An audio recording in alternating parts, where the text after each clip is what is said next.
beneath the sun-scorched plains of southern Iraq lies a civilization that shouldn't have been possible, and yet it was first.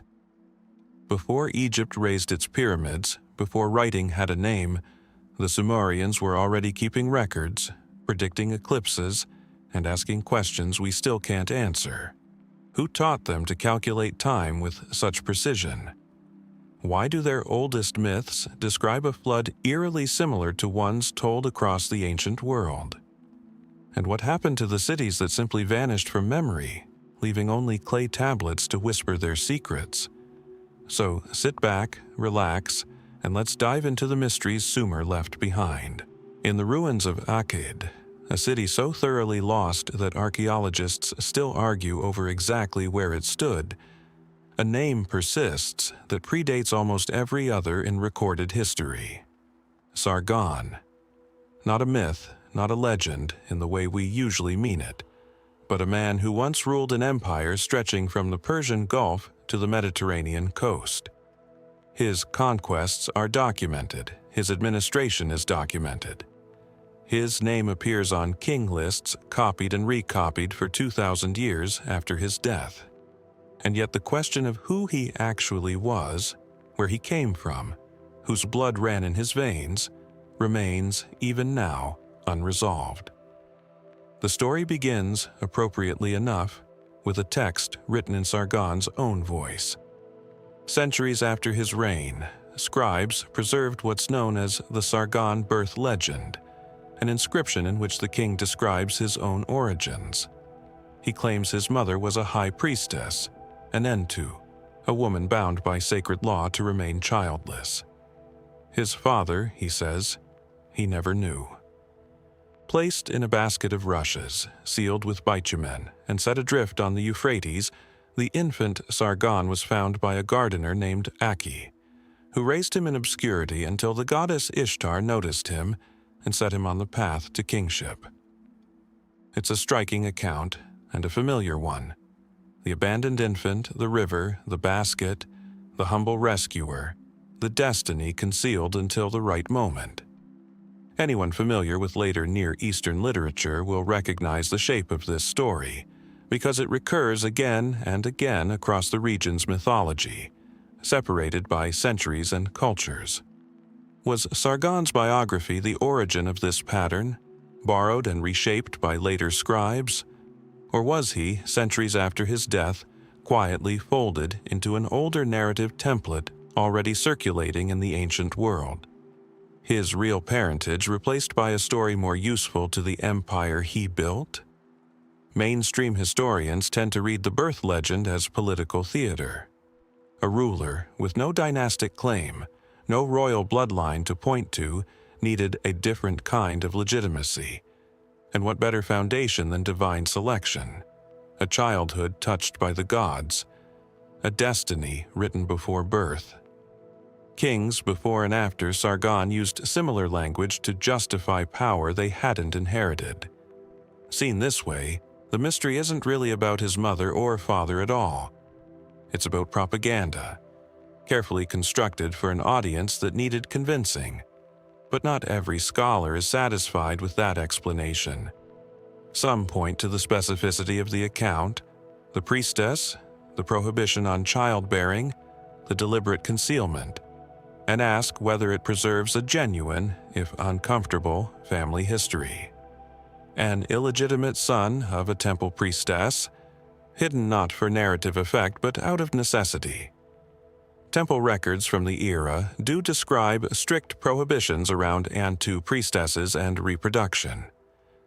If the story contains a kernel of lived truth, then Sargon's rise wasn't just political theater, it was survival, rewritten later as prophecy. We may never know which reading is closer to the truth. The tablets that survive were copied long after Sargon's death, filtered through generations of scribes with their own reasons for telling the story one way rather than another. Somewhere beneath the layers of legend, propaganda, and genuine memory, a real infant was placed in a real basket, on a real river, nearly 4,500 years ago, who was waiting for him on the other side, and why his origins needed hiding at all is a question the historical record still refuses to answer. On a low shelf inside the British Museum, largely unremarked by the crowds moving toward louder attractions, sits a small disc of white limestone. It is cracked. Its surface, once smooth, bears the marks of deliberate damage. A face gouged away, an inscription partially erased by hands that clearly knew what they were destroying. The disc was pulled from the ruins of Ur in 1927, buried beneath centuries of silt and neglect, and when archaeologists pieced together what remained of its inscription, they found a name that should have echoed through 4,000 years of history, far louder than it has: Enheduanna. She was the daughter of Sargon of Akkad, the same Sargon whose own origins we've just traced through myth, propaganda, and possible truth. But where her father's story survives in triplicate, retold and recopied by scribes who clearly wanted his memory preserved, his daughter's story survives almost by accident. And that, perhaps, is where this particular mystery begins. Not with what we know about Enheduanna, but with how strange it is that we know it at all. Here are the verified facts, and there are more of them than you might expect for someone this far removed from us in time.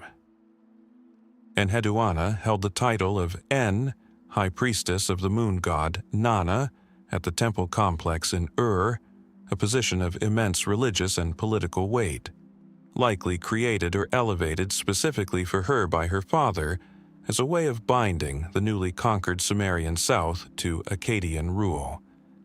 She composed hymns, not anonymous liturgical fragments, but signed, personal, unmistakably authored works, the most famous being a long composition to the goddess Inanna known today as the Exaltation of Inanna, in which the poet speaks directly, in the first person, about her own suffering, exile, and eventual restoration. She names herself within the text. She describes her circumstances. And in doing so, she becomes something the historical record almost never offers this early. Not a king listed by conquest, not a ruler remembered through inscriptions carved by others, but an individual voice, describing her own inner life, roughly 4,500 years ago. By most conventional measures, Enheduanna is the earliest author in human history whose name we know.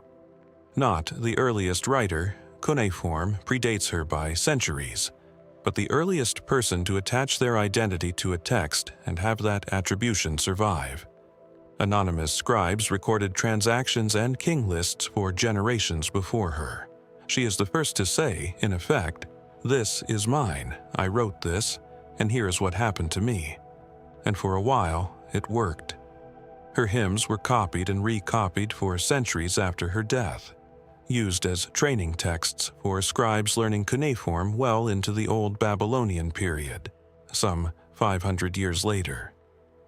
Multiple copies of the Exaltation of Inanna exist today precisely because generations of students copied it out as an exercise, embedding her words so deeply into scribal education that they outlasted the empire that produced them.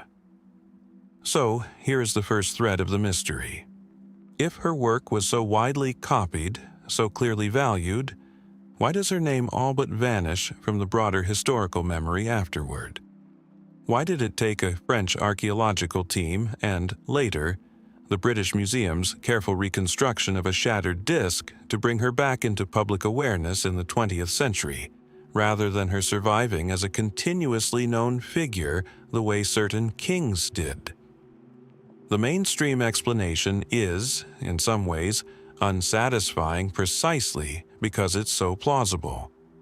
Political and religious offices in the ancient Near East were often remembered by their function rather than their occupant. The end priestess of Nana was a role, filled by different women across different generations, and over centuries of retelling, individual holders of that office could blur into the position itself. Enheduanna may simply have been absorbed into the general memory of the priestess of Ur, rather than preserved as a distinct historical personality, the same way many modern institutions are remembered without anyone recalling who first held a particular chair or title. Her poetry survived because scribes valued it as literature and as a teaching tool, but the woman behind it, over enough centuries, became separable from the words she wrote. That explanation accounts for a slow fade. It does not fully account for the disc. The damage to the Enheduanna disc was not the ordinary erosion of time. The face was deliberately chiseled away. Part of the inscription bearing her name and titles was scraped down, and, this is the detail that keeps scholars returning to the object, at some point after the damage, the disc was repaired in antiquity. Someone drilled new holes, reinforced the crack, and put it back into use rather than discarding it. Why deface an object and then preserve it? Why go to the trouble of repairing something you had just gone to the trouble of mutilating? One widely discussed theory ties this directly to a passage within Enheduanna's own writing. In the Exaltation of Inanna, she describes being driven from her temple, stripped of her office, and forced into exile by a man named Lugal-Anne, apparently during a period of rebellion against Akkadian authority in the south. She describes this expulsion in vivid, anguished terms and frames her eventual restoration as a personal vindication delivered through the goddess Inanna. If the poem reflects real events, and many historians believe it does, at least in broad outline, then it's entirely plausible that the damage to her disc dates to this same period of unrest. Her opponents, rejecting her authority, may have physically attacked the object bearing her image and titles as a direct assertion of that rejection. Her restoration to office, whether through political maneuvering, military reconquest by her family, or negotiated settlement, could explain why the disc was later repaired rather than discarded, evidence not of her erasure but of a conflict she ultimately survived, at least within her own lifetime. But this reading, however compelling, is itself an interpretation built from a literary text describing the author's own emotional experience, not an independent historical account. And that raises the more speculative edge of the mystery, the place where historians grow more cautious. Some researchers have asked whether the long gap between Enheduanna's active scribal presence and her 20th century rediscovery reflects something more deliberate than gradual institutional forgetting, whether later editors, compiling king lists and religious histories, quietly folded a powerful, named female author into anonymity, because that arrangement was simply easier for the political and religious structures that followed. This idea remains difficult to prove.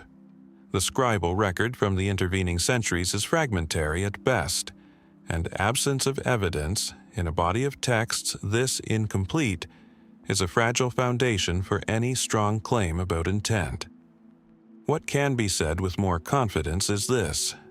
For roughly 4,000 years, the woman who may be humanity's first named author existed almost entirely outside common memory, preserved only in copied fragments and a broken disc that someone once cared enough to mend.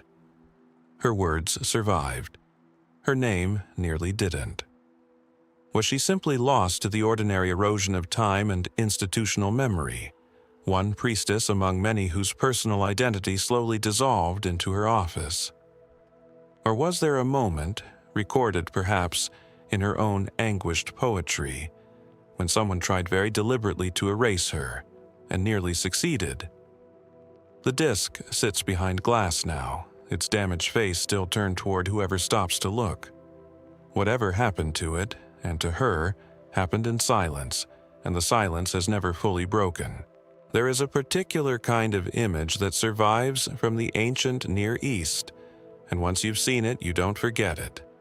A man of high status, stripped of every symbol of that status, led forward with a rope or a wooden yoke around his neck, displayed for a god and for a watching public. Sargon of Akkad, whose hidden origins and whose daughter's fading legacy we've already traced, is the man usually credited with commissioning this particular scene. His victim was a king named Lugalzagesi, ruler of Umma, and, for a brief and remarkable moment, the closest thing Sumer had ever had to a single sovereign over all its city-states. His capture is documented. His humiliation is documented. What happened to him afterward, the actual end of his story, is not, and the gap has puzzled historians for well over a century. To understand why his downfall mattered so much, you have to understand what he'd built. Before Lugalzagesi, Sumer was a patchwork: Ur, Uruk, Lagash, Umma, Kish, each with its own king, its own patron god, its own long-running rivalries and border wars fought over irrigation canals and disputed fields. Lugalzagesi began as king of Umma, a city with a particularly bitter, generations-old feud with neighboring Lagash over a strip of contested farmland.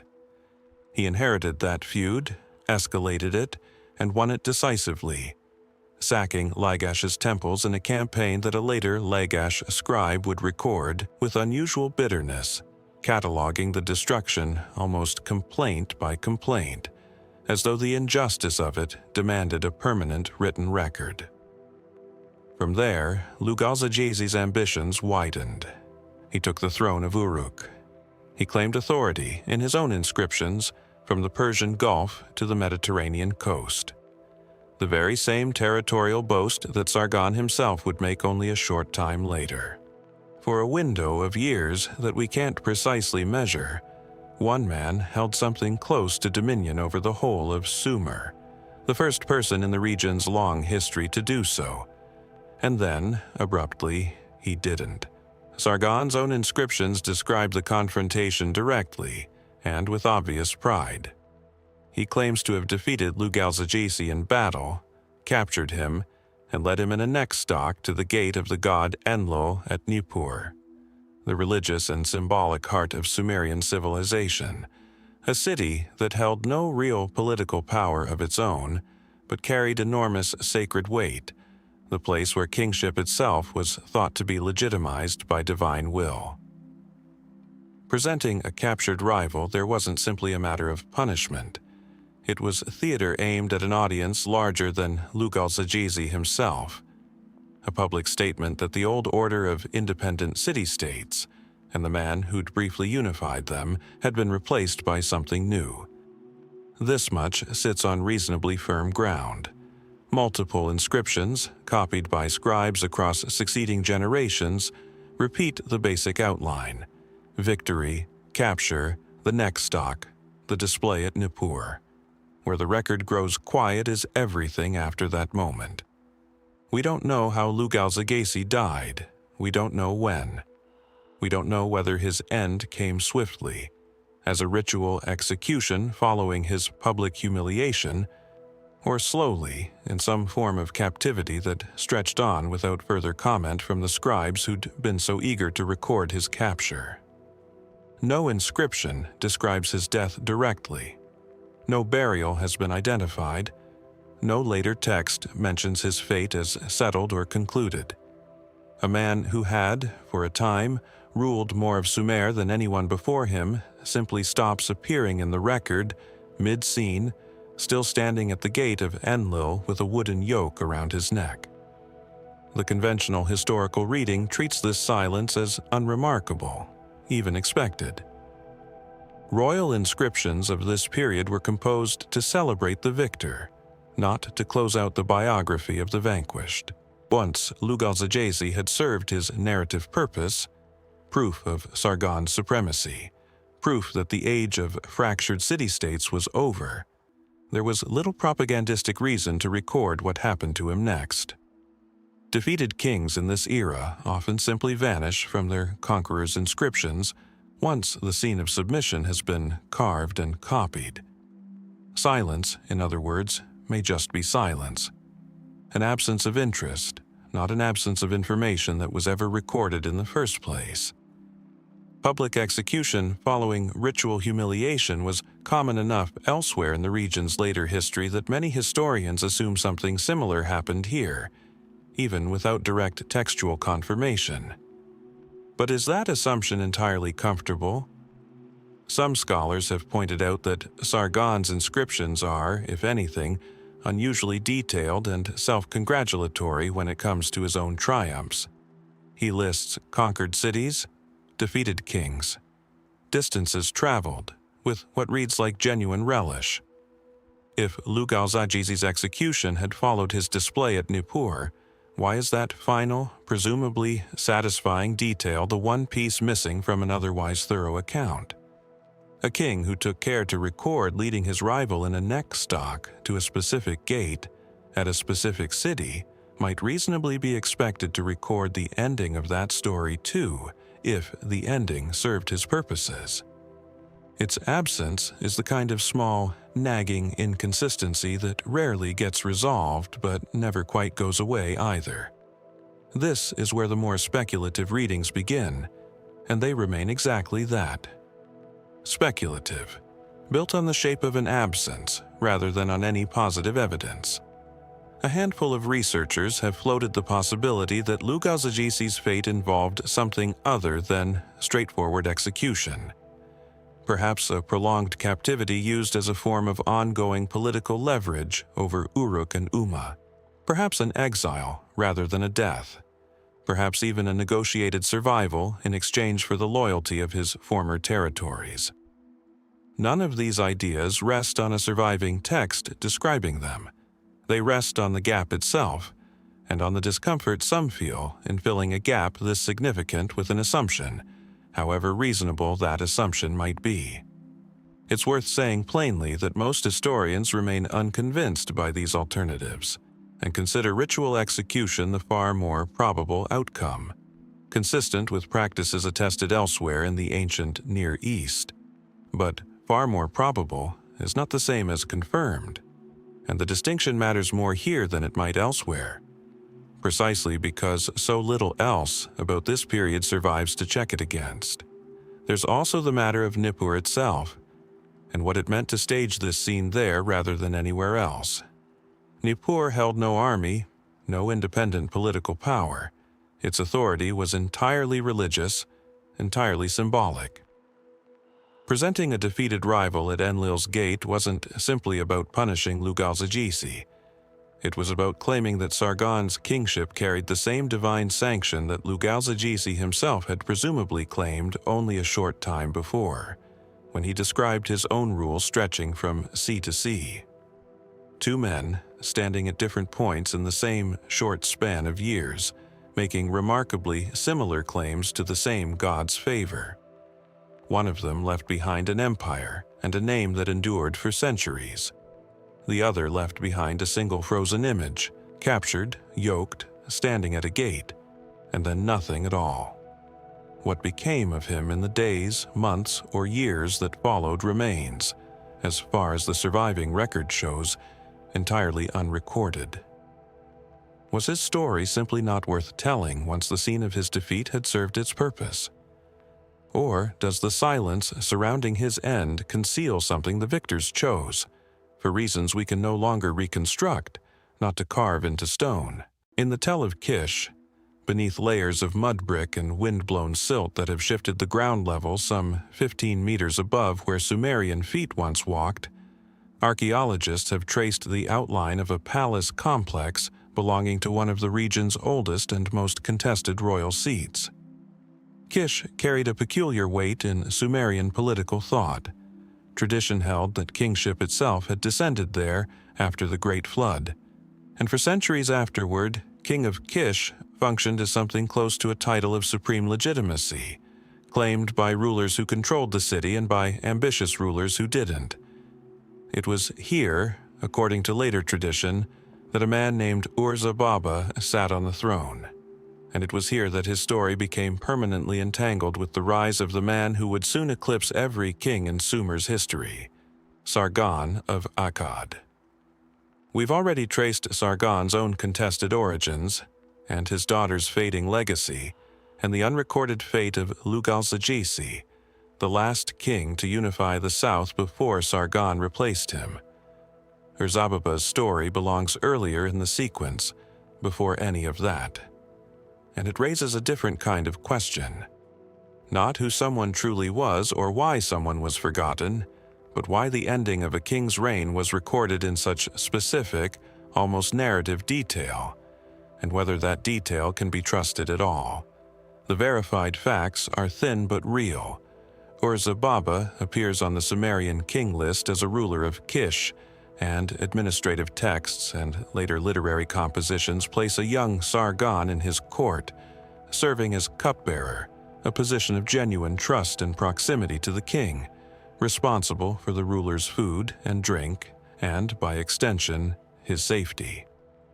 This detail matters enormously because a cupbearer stood closer to a king, physically and functionally, than almost anyone else in the palace.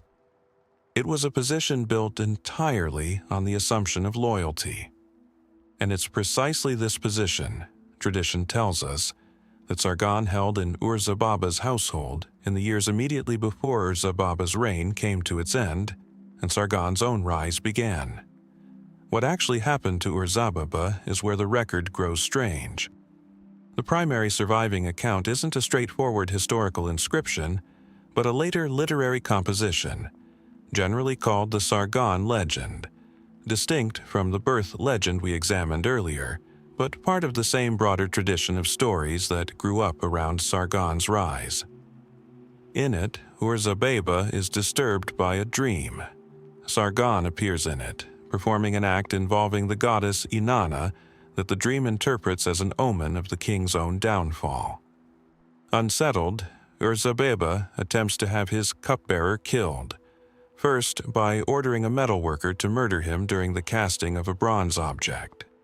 Then, when that plot apparently fails, by sending Sargon off to the king of Uruk, who by most reconstructions was Lugalzagesi himself, with a letter instructing that the bearer be executed on arrival. The text breaks off before we learn definitively how this plot resolved, though the broader tradition makes clear that Sargon survived all of it, and that Ur-Zababa did not remain on the throne much longer. Here is where a careful historian has to slow down and ask what kind of document they're actually looking at. The Sargon legend was composed and copied centuries after the events it claims to describe, in the same scribal tradition that produced Sargon's birth legend, a tradition demonstrably interested in shaping Sargon's rise into a story of divine favor and destined kingship, not neutral reportage. A cupbearer who survives repeated assassination attempts ordered by his own increasingly desperate king, protected seemingly by fate or divine will, is a compelling narrative. It is also, unmistakably, propaganda-adjacent literature, written to make Sargon's eventual seizure of power look inevitable and righteous rather than what it may simply have been, a palace usurpation by an ambitious member of the royal household. So, what likely happened, stripped of the dream sequences and providential rescues? The mainstream reconstruction is straightforward enough, even if it lacks the drama of the literary version. Ur-Zababa's reign ended one way or another, and Sargon, a man who had held one of the most trusted positions in that same royal household, emerged from the resulting instability as the new power in the region, first at Kish and soon far beyond it. Palace coups involving trusted insiders were hardly unknown in the ancient Near East, and a cupbearer with direct daily access to the king would have been unusually well positioned to move against him, or to benefit swiftly from a moment when someone else did. Whether Ur-Zababa died in that transition, fled it, or was quietly deposed and allowed to live out his remaining years in obscurity is never actually stated by any surviving source. The king list simply moves on to the next ruler, as it does after every reign, offering no cause of death, no circumstances, nothing beyond the bare transfer of kingship from one name to the next. This is, on its own, a fairly ordinary historical silence, the kind archaeologists and historians encounter constantly when working with a record this fragmented. But the specific shape of the surviving legend adds a layer that keeps some researchers uneasy. Why would later scribes bother inventing such a detailed, almost paranoid narrative of assassination attempts if the true story were simply an ordinary changeover of power? Stories of this elaborateness don't usually arise from nothing. One reading holds that the legend preserves a distorted folk memory of a real and violent power struggle, that something genuinely dangerous did happen between Ur-Zababa and his cupbearer, and that the surviving account, however embellished with dreams and omens, reflects the emotional truth of a court thrown into real crisis, even if it can't be trusted for factual particulars. Under this reading, Ur-Zababa may well have died violently, murdered, or deposed in circumstances too politically awkward for the new regime to record plainly, and the fantastical elements of the story exist specifically to obscure rather than reveal what actually happened in the palace at Kish. A more skeptical position argues the opposite, that the entire cupbearer-to-king narrative, dream sequences and assassination attempts alike, was constructed wholesale, generations after the fact, precisely because so little verified information about the transition survived, leaving scribes free to fill the gap with the story that served Sargon's later reputation. Under this reading, we may know almost nothing reliable about Ur-Zababa's actual death at all. Not because something was deliberately hidden, but because nothing substantial was ever recorded to begin with, and the narrative gap was filled retroactively by storytellers working centuries after anyone who remembered the truth had died. Both readings share the same frustrating center, an absence where an ending should be. No burial identified as Ur-Zababa's has been confidently excavated.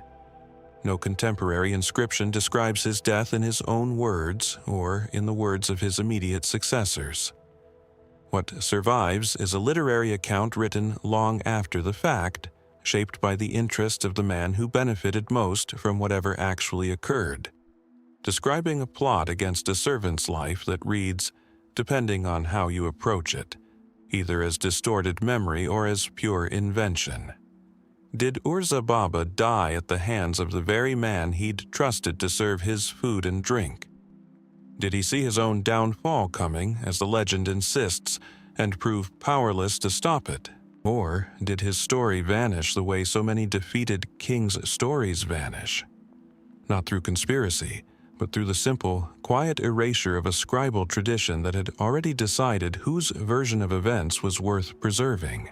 Somewhere on the Sumerian king list, that strange, sprawling document that blends genuine administrative memory with mythic exaggeration, listing reigns of tens of thousands of years alongside reigns that feel entirely plausible. One entry stands apart from nearly everything around it. Not because of how long it lasted, though the number given is itself extraordinary. Not because of the city it names, Kish, a place we've already encountered as the seat of kingship's mythic return after the flood. It stands apart because of a single word attached to a single name. Kubaba, described plainly as a woman, a former tavern keeper who became king. Not queen consort, not regent ruling in a son's name. The text uses the same word it uses for every male ruler on the list, Lugal, king, and applies it to her without qualification, as though her position required no special explanation at all. In a document produced by and for a deeply patriarchal scribal tradition, spanning a genre that otherwise names woman after woman only as wife, mother, or priestess, Kubaba's entry reads almost like an anomaly. The scribes themselves didn't fully know what to do with, so they simply recorded it and moved on. The verified facts here are frustratingly sparse, even by the standards of a period already thin on documentation. The king list places her reign at Kish following a period of some disorder, after the city of Akkad had held supremacy, itself a detail suggesting a moment of genuine political instability, cities trading dominance in rapid succession. Her reign is given as 100 years, a figure that, like many numbers in this document, almost certainly reflects legendary inflation rather than a literal count of years on the throne, consistent with the exaggerated reign lengths attached to rulers throughout the list's earlier, more mythologized sections. What's harder to dismiss is the detail of her prior occupation. The list specifically identifies her, before her reign, as a woman who kept a tavern, a real, plausible, unglamorous profession attested elsewhere in Mesopotamian records, associated with beer production and the running of establishments that served it. This isn't the kind of detail a scribe invents to flatter a ruler. Kings, even mythologized ones, are typically given noble or divine antecedents when their origins are worth inventing at all. A background as a tavern keeper reads instead like something closer to genuine, if garbled, folk memory, an origin too specific and too unglamorous to have been fabricated purely for propaganda. And there, the reliable record largely ends. We have her name, we have her city, we have her unusual occupation before power, and the title she held once she achieved it. We do not have a clear account of how she rose from running a tavern to ruling one of Sumer's most symbolically important cities. We do not have contemporary inscriptions in her own voice, the way we do, at least partially, for Enheduanna a few centuries later. And critically, we do not have any account, legendary, administrative, or otherwise, of what became of her after her reign ended. The king list simply transitions to the next ruler, as it always does, offering no cause, no circumstance, no sense of whether her reign ended in death, deposition, or a peaceful transfer of power to a successor. The mainstream historical treatment of Kubaba tends to focus less on her personal fate and more on the puzzle of her rise, since the rise itself is unusual enough to demand explanation before the ending can even be addressed. Most historians treat her reign as a genuine historical kernel wrapped in legendary numbers. A real woman who really held power at Kish during a documented period of political fragmentation when the usual mechanisms of hereditary succession may have broken down enough to allow an outsider of either sex to seize the throne. Periods of instability in Mesopotamian history do occasionally produce rulers from unexpected backgrounds, and a moment when Kish's kingship was already being contested and traded between cities may simply have been unstable enough to allow a capable, well-connected commoner to claim it, regardless of gender. Later, Mesopotamian tradition seems to support the idea that her memory at least carried real weight. A goddess named Kubaba, worshipped in later centuries at the northern Syrian city of Carchemish, shares her name, and some scholars have wondered whether the historical queen's memory was gradually absorbed into local religious tradition over the many centuries between her reign and the Iron Age cult that bore her name. If so, her story didn't end in obscurity so much as in transformation. Ordinary mortality eventually reshaped, generations later, into something closer to divinity. That connection, though, is exactly where mainstream caution starts to give way to something more speculative. The gap between Kubaba's plausible historical reign in the early 3rd millennium BC and the attested worship of a goddess named Kubaba at Carchemish, more than 1,000 years later, is enormous, long enough that many historians treat the resemblance as coincidental, or at most a distant echo, rather than a direct, continuous thread of memory. Names recur across Near Eastern cultures for reasons that have nothing to do with genuine historical continuity, and yet the coincidence is specific enough. A rare female ruler, remembered by name, later followed by a goddess of the same name in a region with cultural and trade connections back to Mesopotamia, that it hasn't been dismissed outright either. It occupies that uncomfortable middle ground so much of ancient history does. Too suggestive to ignore, too distant to confirm. There's a further layer worth sitting with, one that has less to do with what happened to Kubaba specifically and more to do with why her story survived at all, in a document otherwise so uninterested in preserving women's names. Some researchers have proposed that her tavern keeper origin, so specific and so unusual, might not be incidental detail, but the very reason her memory endured, where so many other rulers' details didn't. A king from a noble line, rising and falling in an unremarkable, expected way, might simply blend into the long procession of names on the list.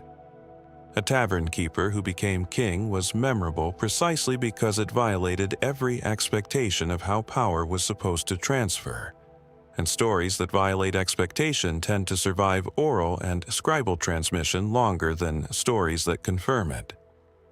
Under this reading, we don't know what happened to her after her reign, not because scribes actively erased that information, but because the parts of her story that felt worth retelling were the parts that explained how a woman from an ordinary trade reached the throne in the first place, not the comparatively unremarkable question of how, eventually, she left it. It's also worth asking what her reign might have looked like while it lasted, given how little the record offers on that front either.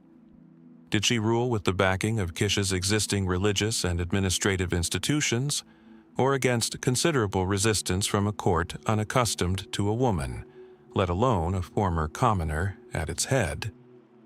Did her background, running a tavern, a trade that would have given her direct, practical familiarity with trade, taxation, and the everyday economic life of the city in a way many hereditary rulers never developed, serve her as an unexpected advantage once she held power?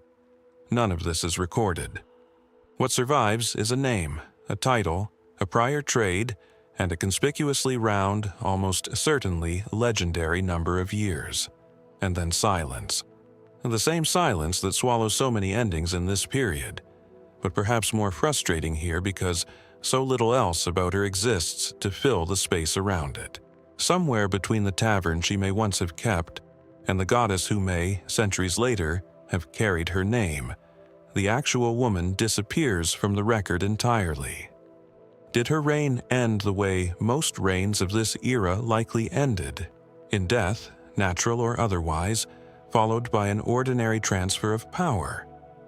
Or does the unusual shape of her rise suggest an equally unusual and equally unrecorded kind of ending? The tavern keeper who became king left behind a title no other woman on the list would hold for centuries, and no explanation whatsoever of how she came to lose it.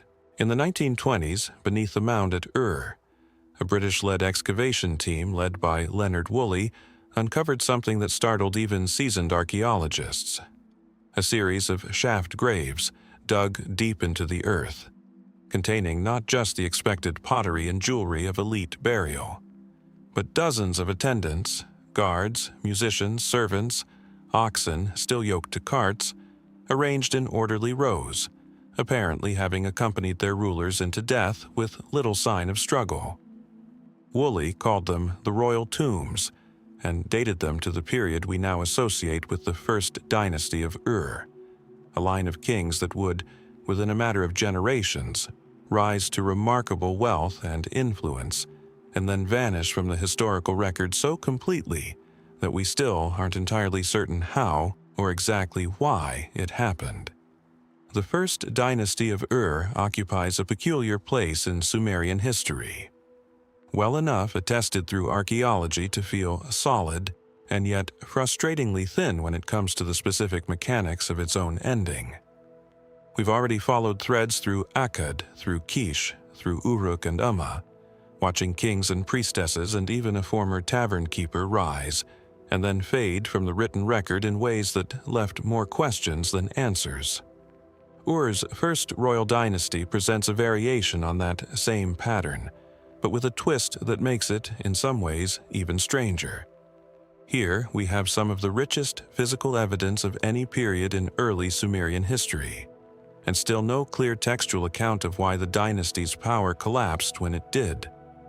Let's start with what the ground itself tells us, because it tells us a great deal. The royal tombs, excavated across more than a decade of careful work, revealed a level of craftsmanship and material wealth that surprised even those who already suspected Ur had been a significant city. Gold headdresses, lapis lazuli inlay work, elaborately constructed lyres, silver models of boats, jewelry of a sophistication that wouldn't look out of place in a much later period of Mesopotamian history. All of it pointed to a ruling class with access to extensive trade networks stretching as far as Afghanistan for lapis and the Gulf for other materials, and to craftsmen capable of extraordinary technical precision. This was not a marginal city scraping by on the edges of Sumerian civilization. For a period of roughly a century, Ur, under its first dynasty, was arguably the wealthiest, most artistically accomplished center in the entire region. And then, judging by the archaeological and textual record together, that wealth and prominence contracted sharply. The Sumerian king list records the first dynasty of Ur as relatively short-lived, naming a handful of kings before transferring supremacy elsewhere. Contemporary inscriptions from the dynasty's later rulers grow sparser, and unlike some other transitions we've examined, where a named conqueror steps forward to claim credit for a predecessor's downfall, Ur's decline doesn't come with an obvious triumphant successor, loudly announcing a decisive victory over the city specifically. Supremacy simply migrates elsewhere on the list, to other cities entirely, without the kind of clear conquest narrative that usually accompanies a dynasty's fall in this period. This absence is worth sitting with, because it cuts against what the tombs themselves seem to suggest. A city with resources extensive enough to bury its rulers alongside dozens of retainers, oxen, and treasure doesn't typically fade quietly. Wealth on that scale usually attracts exactly the kind of hostile attention that produces boastful conquest inscriptions from whoever eventually takes it. So why is there no rival king's account of sacking Ur's treasury, no triumphant record of defeating its army, no captured ruler paraded to a temple gate the way Lugalzagesi was paraded to Nippur?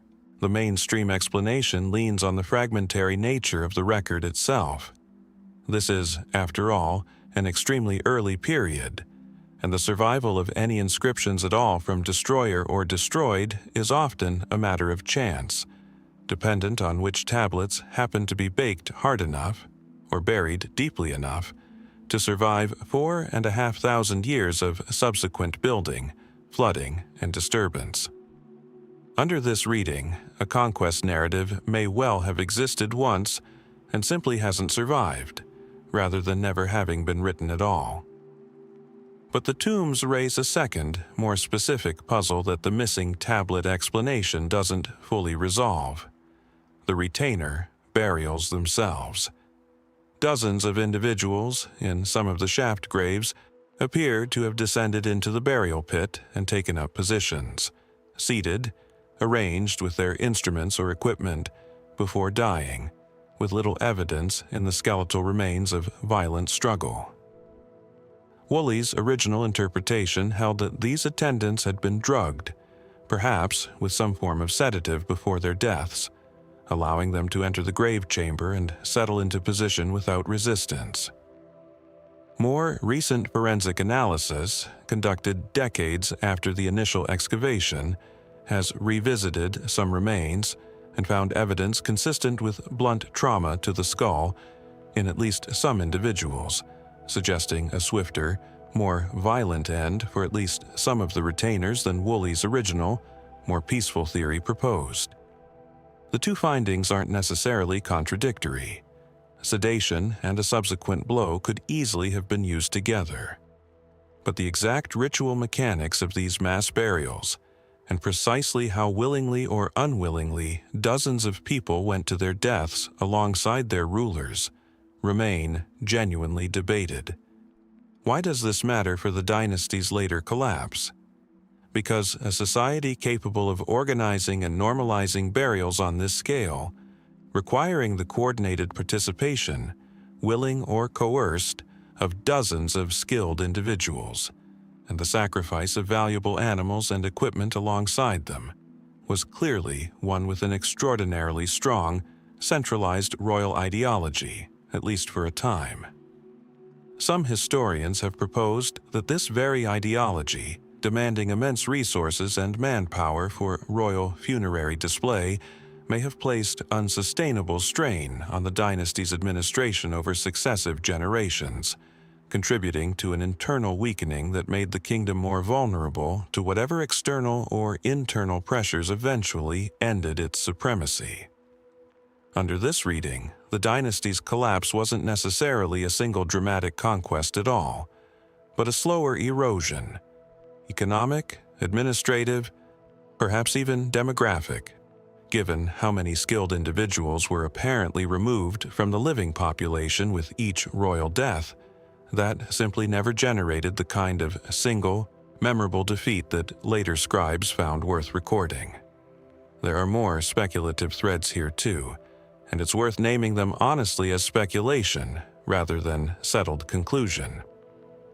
A minority of researchers have wondered whether environmental factors specific to this period, shifts in the Euphrates course, upon which Ur's agriculture and trade access depended entirely, or soil salinization from centuries of irrigation, a problem well documented in later Mesopotamian history, might have begun affecting Ur's agricultural base during or shortly after the First Dynasty's height, undermining the economic foundation beneath all that visible wealth well before any military rival needed to intervene at all. The evidence for this specific timing remains thinner than researchers pursuing it would like, largely because reconstructing river courses and soil conditions with this level of chronological precision, this far back, pushes against the limits of what the available data can currently support. It's a plausible contributing factor rather than a demonstrated cause, and most historians studying the dynasty's end continue to favor some combination of the more conventional explanations: fragmentary record survival, gradual internal strain, and eventual displacement by a rising rival city, whichever one that ultimately was, over any single dramatic environmental trigger. What remains when all of these threads are laid beside one another is a strange kind of imbalance. A dynasty we can see with unusual clarity through its material remains, its golden headdresses and lyres and silent rows of retainers, and yet one whose actual ending, the specific sequence of events that took Ur from the wealthiest city in Sumer to a name quietly passed over on a king list, remains almost entirely obscured. The tombs tell us how this dynasty wanted to be remembered, how it understood its own power and its own relationship to death and continuity. They tell us almost nothing about how that power actually slipped away. Perhaps the tablets that once explained it are still buried somewhere beneath Ur's mound, or beneath the mound of whichever rival city eventually inherited its supremacy, waiting for a future excavation to bring them back into the light. Or perhaps no such record ever existed at all. Perhaps this dynasty's end was simply too gradual, too undramatic to have seemed to the scribes who came after like a story worth telling.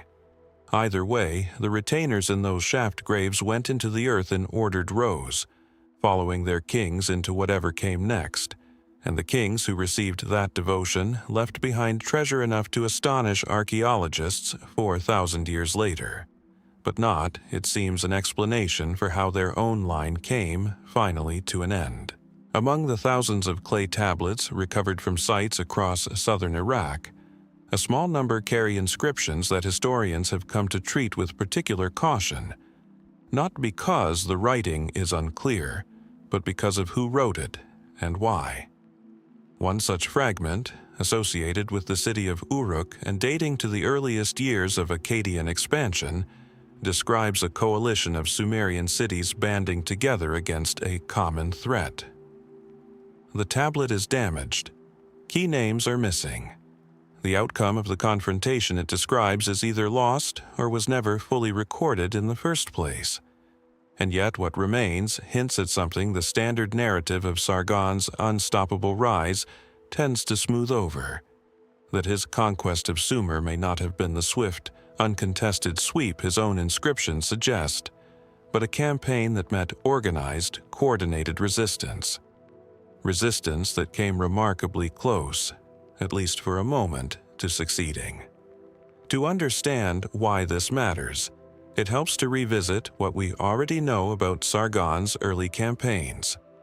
His own inscriptions, the ones that survive in the greatest number and the clearest condition, present a narrative of near-continuous victory. City after city falls. King after king is captured, humiliated, paraded before Enlil's gate at Nippur, as we saw happen to Lugalzagesi. The cumulative effect of these inscriptions, read together, is one of inevitability, a singular, unstoppable force sweeping down from Akkad and absorbing an already fractured Sumer with minimal difficulty. And for a long time, this was more or less how historians reconstructed the period. A fragmented collection of rival city-states, too busy fighting each other over irrigation canals and border disputes to mount any unified response to a new external threat. But inscriptions commissioned by a conqueror are not neutral historical documents. They are, by their very nature, victory narratives, composed to celebrate a ruler's triumphs and to project an image of destined, effortless supremacy. And victory narratives have an unfortunate tendency to omit the parts of a campaign that didn't go smoothly, the battles that were closer than they should have been, the alliances that briefly complicated the story, the moments when the outcome may genuinely have been in doubt. This is where the damaged Uruk tablet and a handful of related fragments found at other sites begin to complicate the tidy narrative Sargon's own inscriptions offer. What these fragments suggest, when pieced together, is that at least some Sumerian cities recognized the scale of the Akkadian threat early enough to attempt some form of coordinated response, rather than facing Sargon's forces individually, city by isolated city, the way his inscriptions imply. The Uruk fragment references contributions of troops or resources from more than one city toward a shared military effort. Exactly the kind of detail that would be unremarkable if it described a routine alliance between two neighboring cities, but which takes on considerably more weight if it describes cities normally hostile to one another, setting aside long-standing rivalries specifically because of the threat approaching from the north. If that reading holds, it would mean the traditional picture of Sumer as too fractured and quarrelsome to unite against Sargon isn't quite right, that unity was at least attempted, however briefly, however incompletely. The trouble, as with so much of this period, is how little else survives to confirm or extend that reading. We don't have a full account of which cities participated. We don't have a clear record of who led the coalition, if anyone held that role formally at all. We don't know whether this alliance fought a single decisive battle against Akkadian forces or engaged in a longer, more scattered campaign of resistance across multiple engagements. And critically, we don't have an outcome. No triumphant inscription from an allied Sumerian king celebrating a victory over Akkad, and, perhaps more tellingly, no inscription from Sargon himself specifically naming and boasting about crushing a unified coalition, the way a conqueror facing organized resistance rather than piecemeal, disorganized cities might be expected to do if defeating that coalition had been the difficult, memorable achievement it would surely have felt like at the time. This absence cuts in an interesting direction. If Sargon's forces had faced and decisively crushed a genuine multi-city alliance, that victory would arguably have been more impressive, more worth memorializing than defeating each city separately. A coalition defeated is a bigger claim to greatness than a series of isolated cities picked off one by one. The fact that no inscription makes this specific claim has led some historians to wonder whether the alliance, whatever its true scale, was deliberately left out of the official record for a different reason entirely. Not because it was defeated too quickly to matter, but because acknowledging it had existed at all meant acknowledging that Sargon's rise wasn't the uncontested, destined sweep his propaganda otherwise insisted it was. A conqueror building a narrative of inevitable supremacy has little incentive to advertise that his conquest was, at some point, seriously contested by an alliance of the very cities he claimed had submitted to him with minimal resistance. The mainstream position among historians remains appropriately cautious here, and it's worth stating plainly rather than overselling the alliance's significance. The surviving fragments are damaged, incomplete, and open to multiple interpretations. It's entirely possible that what looks like evidence of a broad coalition actually describes something much smaller and more localized, a temporary agreement between 2 or 3 neighboring cities, motivated by immediate self-interest rather than any grander pan-Sumerian resistance movement, and not nearly as significant or as suppressed as the more dramatic reading suggests. Most reconstructions of this period continue to treat Sargon's expansion as broadly successful and rapid, even if not quite as effortless as his own inscriptions claim, with pockets of resistance here and there rather than one coordinated empire-wide effort to stop him. But the more speculative reading, while unproven, isn't baseless either, and it connects to something we've already touched on in Ur-Zababa's story: the recognition that surviving Akkadian-era texts were composed almost entirely by and for the winning side, with every incentive to shape the narrative toward inevitability and away from anything resembling serious, sustained Sumerian resistance. If a genuine alliance did form, however briefly, and did mount a real challenge to Akkadian expansion before ultimately failing or fragmenting, its near-total absence from the record wouldn't necessarily require some active, deliberate act of censorship. It might simply reflect what always happens to the losing side of a conflict when the only surviving voices belong to the victors. The story that gets told is the story that serves the teller, and inconvenient complications, even significant ones, tend to be quietly left out rather than dramatically erased. There's a further question worth sitting with, one the fragments can't answer but which shapes how we imagine this period. If cities as different and often as historically hostile as those scattered across southern Mesopotamia did manage to set aside generations of rivalry to face a common threat, even briefly, what does that tell us about how seriously Sargon's expansion was perceived at the time, by the people actually living through it, rather than by the later scribal tradition that flattened his rise into destiny? A coalition doesn't form casually. It requires cities to recognize, often only after considerable persuasion or shared desperation, that their individual quarrels matter less than a shared external danger. That kind of recognition, however fleeting, suggests a Sumer that understood exactly what was coming and tried, at least once, to stop it together. Whether that attempt came close to succeeding, or was crushed so quickly and so early that it barely registered as a threat worth naming, remains locked inside a handful of broken tablets that may never be fully reconstructed. Was there a battle fought by a coalition of cities that, for one brief moment, might have changed the entire course of Mesopotamian history, had it gone differently? Or is this simply the shape historians see when they stare too long into an absence, searching for resistance in fragments that may describe something considerably smaller and less consequential? The tablet from Uruk offers no verdict. It breaks off, as so much from this period does, exactly where the answer should begin. Return, for a moment, to the mound at Kish, where we've already stood twice before in this exploration, once beside the throne of Ur-Zababa, and once at the palace where a cupbearer began his rise toward empire.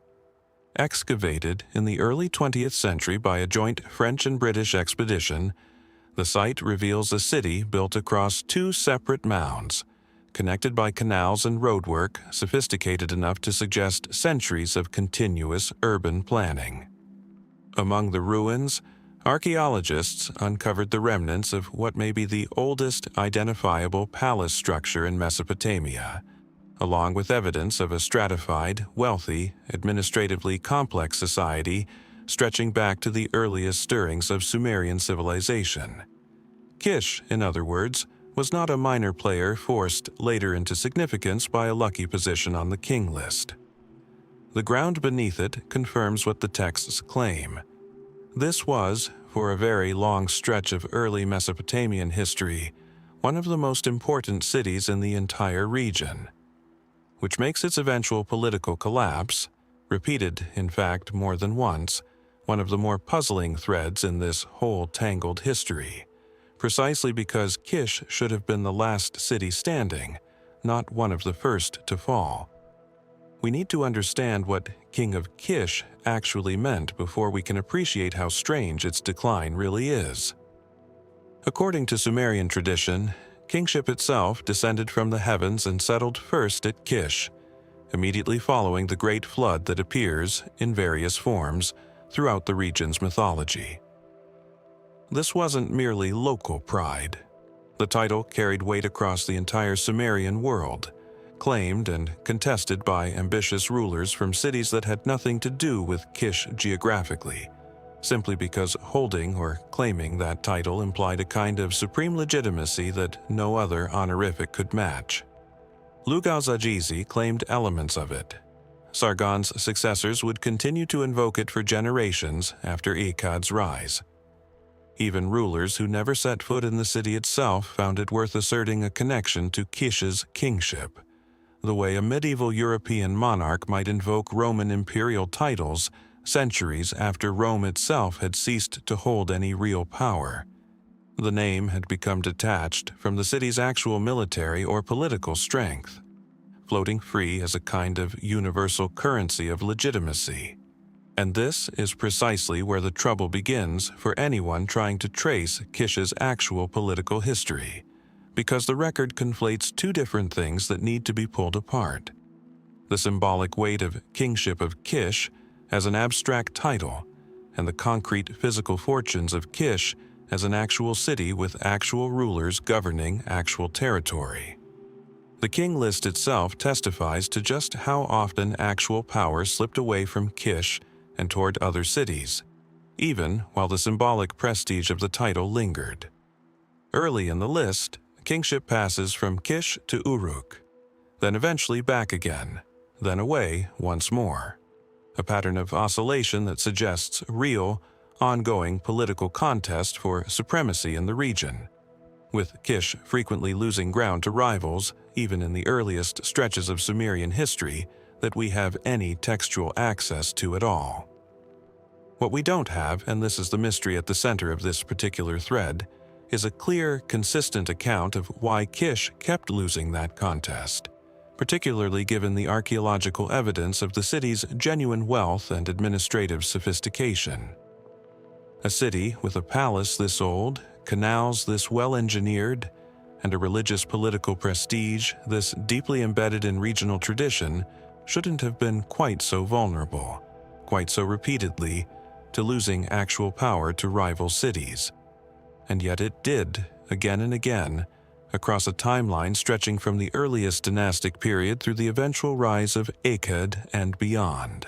The most extensively documented of these collapses is the one we've already partially examined, the transition, however it actually occurred, from Ur-Zababa's reign to Sargon's rise. But that episode, dramatic as it is in the surviving legendary account, represents only one moment in a much longer pattern of instability at Kish, and arguably not even the most consequential one. Earlier collapses, and later ones, are attested with even less clarity, reduced in the king list to little more than a name change, and a shift in which city claimed supremacy next, the barest skeleton of political history, stripped of any explanation for the flesh that should surround it. Mainstream historians reconstructing this pattern generally point to Kish's geography as a central, if underappreciated factor. Unlike cities positioned deeper in the southern marshlands, Closer to the Gulf and somewhat insulated by distance and terrain, Kish sat further north, along one of the more exposed and heavily trafficked corridors connecting Sumer to the regions beyond it. Precisely the kind of position that grants a city enormous advantages in trade and cultural exchange, and precisely the kind of position that leaves it correspondingly vulnerable to being fought over by every ambitious power passing through, whether from the south, the north, or further afield. A city this centrally located, this symbolically important, and this economically valuable would have been an obvious, repeated target, contested by rival Sumerian cities and by outside powers alike, in a way that more insulated cities simply weren't. Under this reading, Kish's repeated collapses aren't really a mystery requiring special explanation at all. They're the predictable cost of occupying the single most contested piece of real estate in the entire region, generation after generation, for as long as the title of supreme kingship remained attached to its name. This explanation accounts for a great deal, but it doesn't fully satisfy everyone who has studied the pattern closely, largely because of how thoroughly Kish's collapses tend to escape detailed documentation compared to collapses recorded elsewhere in the same broad period. We have, as previous chapters in this exploration have shown, at least fragmentary legendary accounts explaining the end of Ur-Zababa's reign specifically, however unreliable those accounts may be as literal history. We have Sargon's own boastful inscriptions describing, in vivid detail, his defeat of Lugalzagesi. Kish's other transitions of power, by contrast, tend to arrive in the record as bare administrative facts, stripped of narrative entirely. This king reigned, then kingship passed to this other city, with nothing filling the space in between. For a city this consistently central to Sumerian political and religious life, the silence surrounding most of its individual collapses is oddly consistent, almost systematic, in a way that a handful of researchers have found difficult to attribute entirely to random gaps in preservation. One line of speculation worth mentioning, without overstating its acceptance among specialists, concerns the possibility that Kish's repeated instability wasn't purely a matter of external military pressure at all, but reflected some kind of persistent internal political fragility specific to the city itself. Perhaps a religious or administrative structure that made consolidated, long-term royal authority unusually difficult to sustain there, compared to cities like Ur or Lagash, which managed, at various points, considerably longer and more stable dynastic runs. If Kish's kingship carried such overwhelming symbolic prestige, the theory goes, it may also have attracted unusually intense internal competition for the throne itself, with rival factions within the city perpetually maneuvering against whoever currently held a title that conferred authority far beyond the city's own walls, making Kish's throne not just externally contested, but internally unstable in a way ordinary regional rivalries don't fully explain. This remains difficult to prove directly, resting more on the pattern of repeated, poorly documented collapses than on any single piece of direct textual evidence describing internal, factional conflict at Kish specifically. But the pattern itself is real, and worth acknowledging even where the explanation for it remains uncertain. There's also the question of what happened to the title itself. Once actual Kish rulers stopped consistently being the ones who held it. By the time of Sargon and his successors, King of Kish had become something claimed by rulers based in entirely different cities, invoked as a marker of supreme authority rather than a description of where a king actually sat or governed. This detachment of title from geography is, in its own way, a kind of quiet erasure, the symbolic inheritance of Kish's ancient prestige gradually stripped away from the city itself and redistributed to whichever power happened to be dominant at a given moment, until the connection between the title and the actual physical city that had originated it became almost vestigial. a formality rather than a reflection of real power. Kish, the city, continued to exist, continued to be inhabited, continued in some periods to exercise real regional influence of its own. But the thing that had made it legendary, the unique, singular claim to have been where kingship itself first descended after the flood, slowly became untethered from its origin, claimed by rulers who, in some cases, may never have set foot within its walls at all. What remains, when all of this is laid together, is a portrait of a city whose symbolic importance vastly outlived its ability to consistently hold real political power, collapsing and recovering and collapsing again across centuries, in a pattern the surviving record acknowledges but almost never explains. Was Kish simply too valuable, too centrally positioned, too symbolically loaded a prize to ever hold on to stable, long-term rule, doomed by its own prestige to be endlessly fought over by everyone who recognized what claiming its throne would mean? Or does the strange recurring silence surrounding each individual collapse suggest something more specific?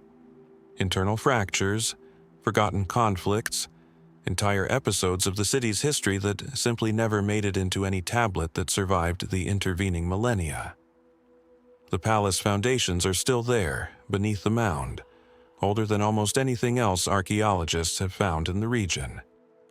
What they can't tell us, and may never be able to tell us, is how many times the city built above them rose to supremacy only to lose it again, and why, each time, the fall seems to have happened almost entirely off-stage. Among the inscribed objects recovered from Mesopotamian sites over the past century, a small number of stone vessel fragments hold a significance out of all proportion to their size. Bearing only a handful of surviving cuneiform signs, one such fragment, excavated at Nippur, names a king whose existence had, until its discovery, rested entirely on the authority of the Sumerian king list alone. A document, as we've discussed throughout this exploration, that blends genuine administrative memory with reign lengths measured in the tens of thousands of years, making it a source historians approach with considerable caution whenever it isn't independently corroborated. The name on that fragment is Enmebaragesi, king of Kish.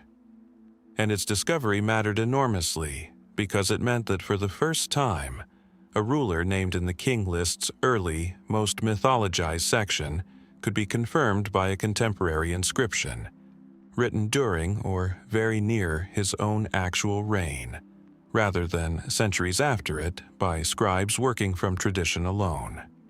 This detail is worth sitting with before we go any further, because it reframes everything else about Enmebaragesi's story.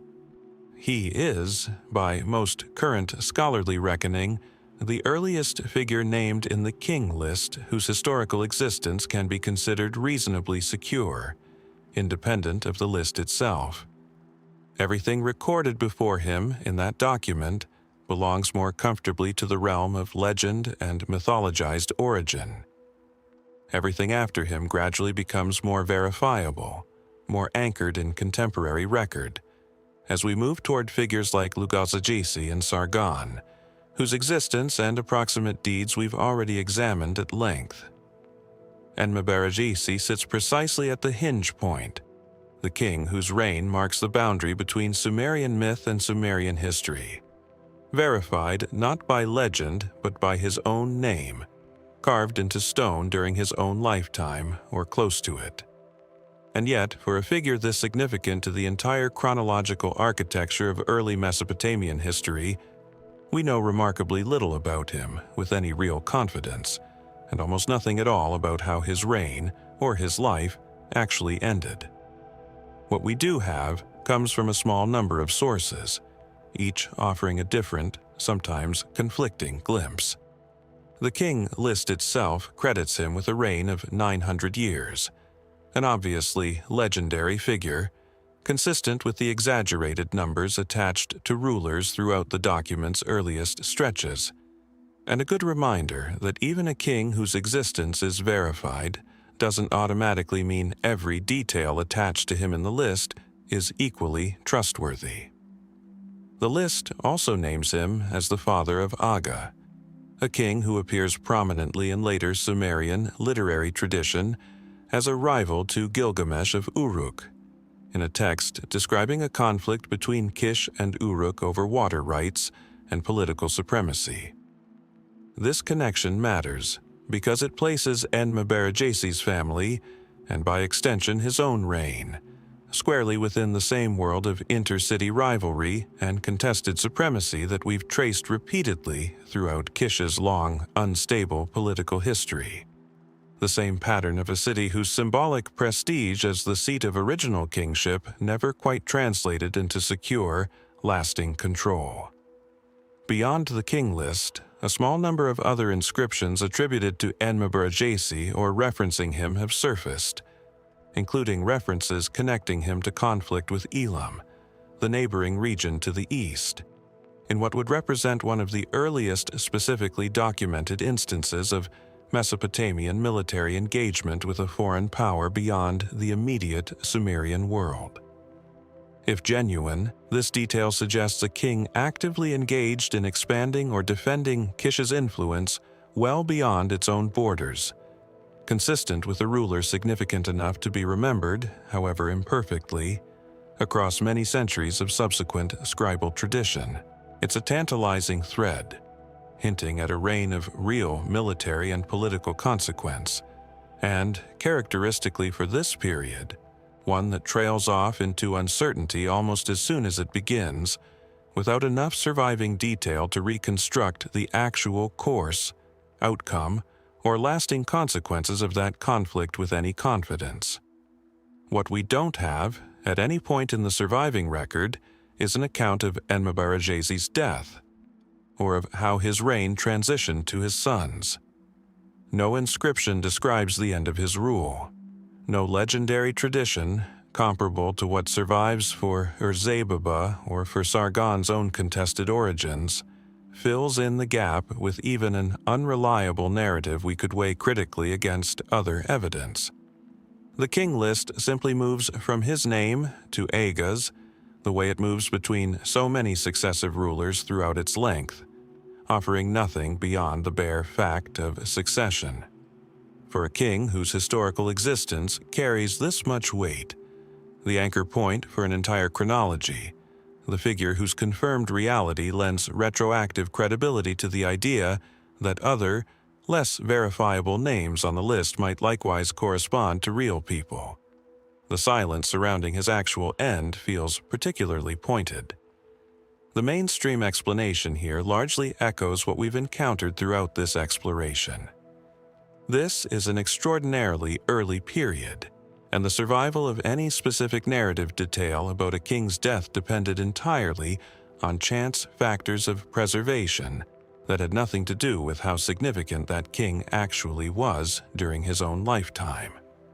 Enmebaragesi may well have died in circumstances every bit as dramatic or as mundane as any other Sumerian king we've discussed, and simply never had that specific detail recorded on a surviving medium, or had it recorded on a tablet that has since been lost to the same combination of flooding, rebuilding, and simple entropy that has claimed so much of this period's documentary record.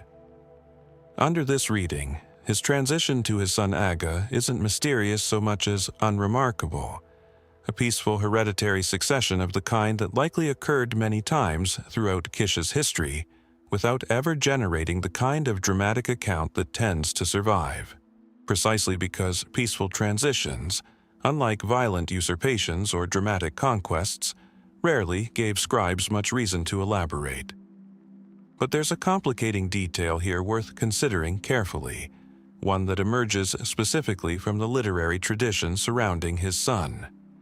The text describing conflict between Aga and Gilgamesh of Uruk depicts Kish, under Aga's rule, engaged in active, high-stakes military confrontation with a rival city almost immediately, suggesting that whatever stability or dominance Enmebaragesi had achieved during his own reign, if the more expansive readings of his military activity against Elam are accurate, didn't necessarily transfer smoothly or securely to his successor. A king significant enough to campaign against a foreign power, secure enough in his position to be remembered 9 centuries of legendary reign later, and yet apparently unable to leave his son a position of unchallenged regional supremacy.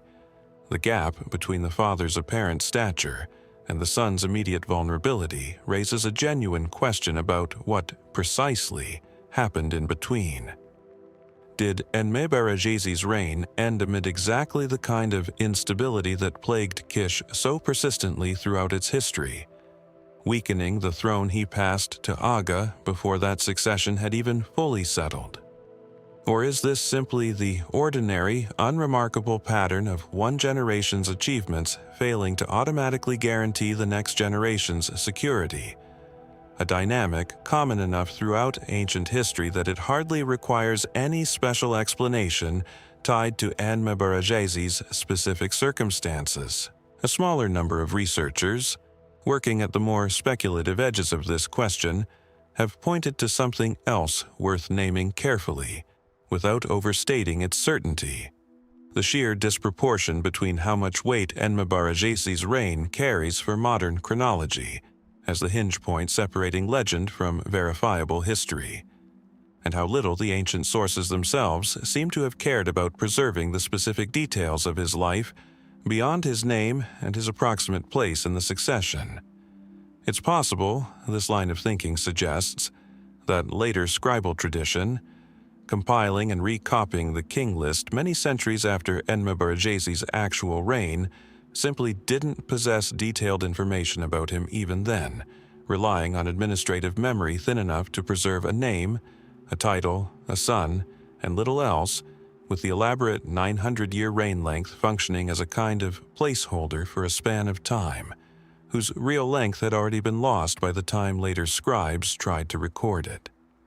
If so, then the silence surrounding his death isn't concealing some suppressed or forgotten dramatic event at all. It's simply the honest shape of what an extremely early administrative memory looked like by the time anyone thought to write it down in the form we now have access to, a boundary marker for later chronology precisely because so little more than his existence survived clearly enough to be recorded at all. Both readings leave us in roughly the same place, which is itself worth noting as we continue through this exploration. A king whose reality we can now confirm with real confidence, thanks to a small inscribed fragment that happened to survive, and whose actual life, reign, and death remain almost entirely inaccessible to us despite that confirmation. Historical existence, it turns out, doesn't automatically come paired with historical detail.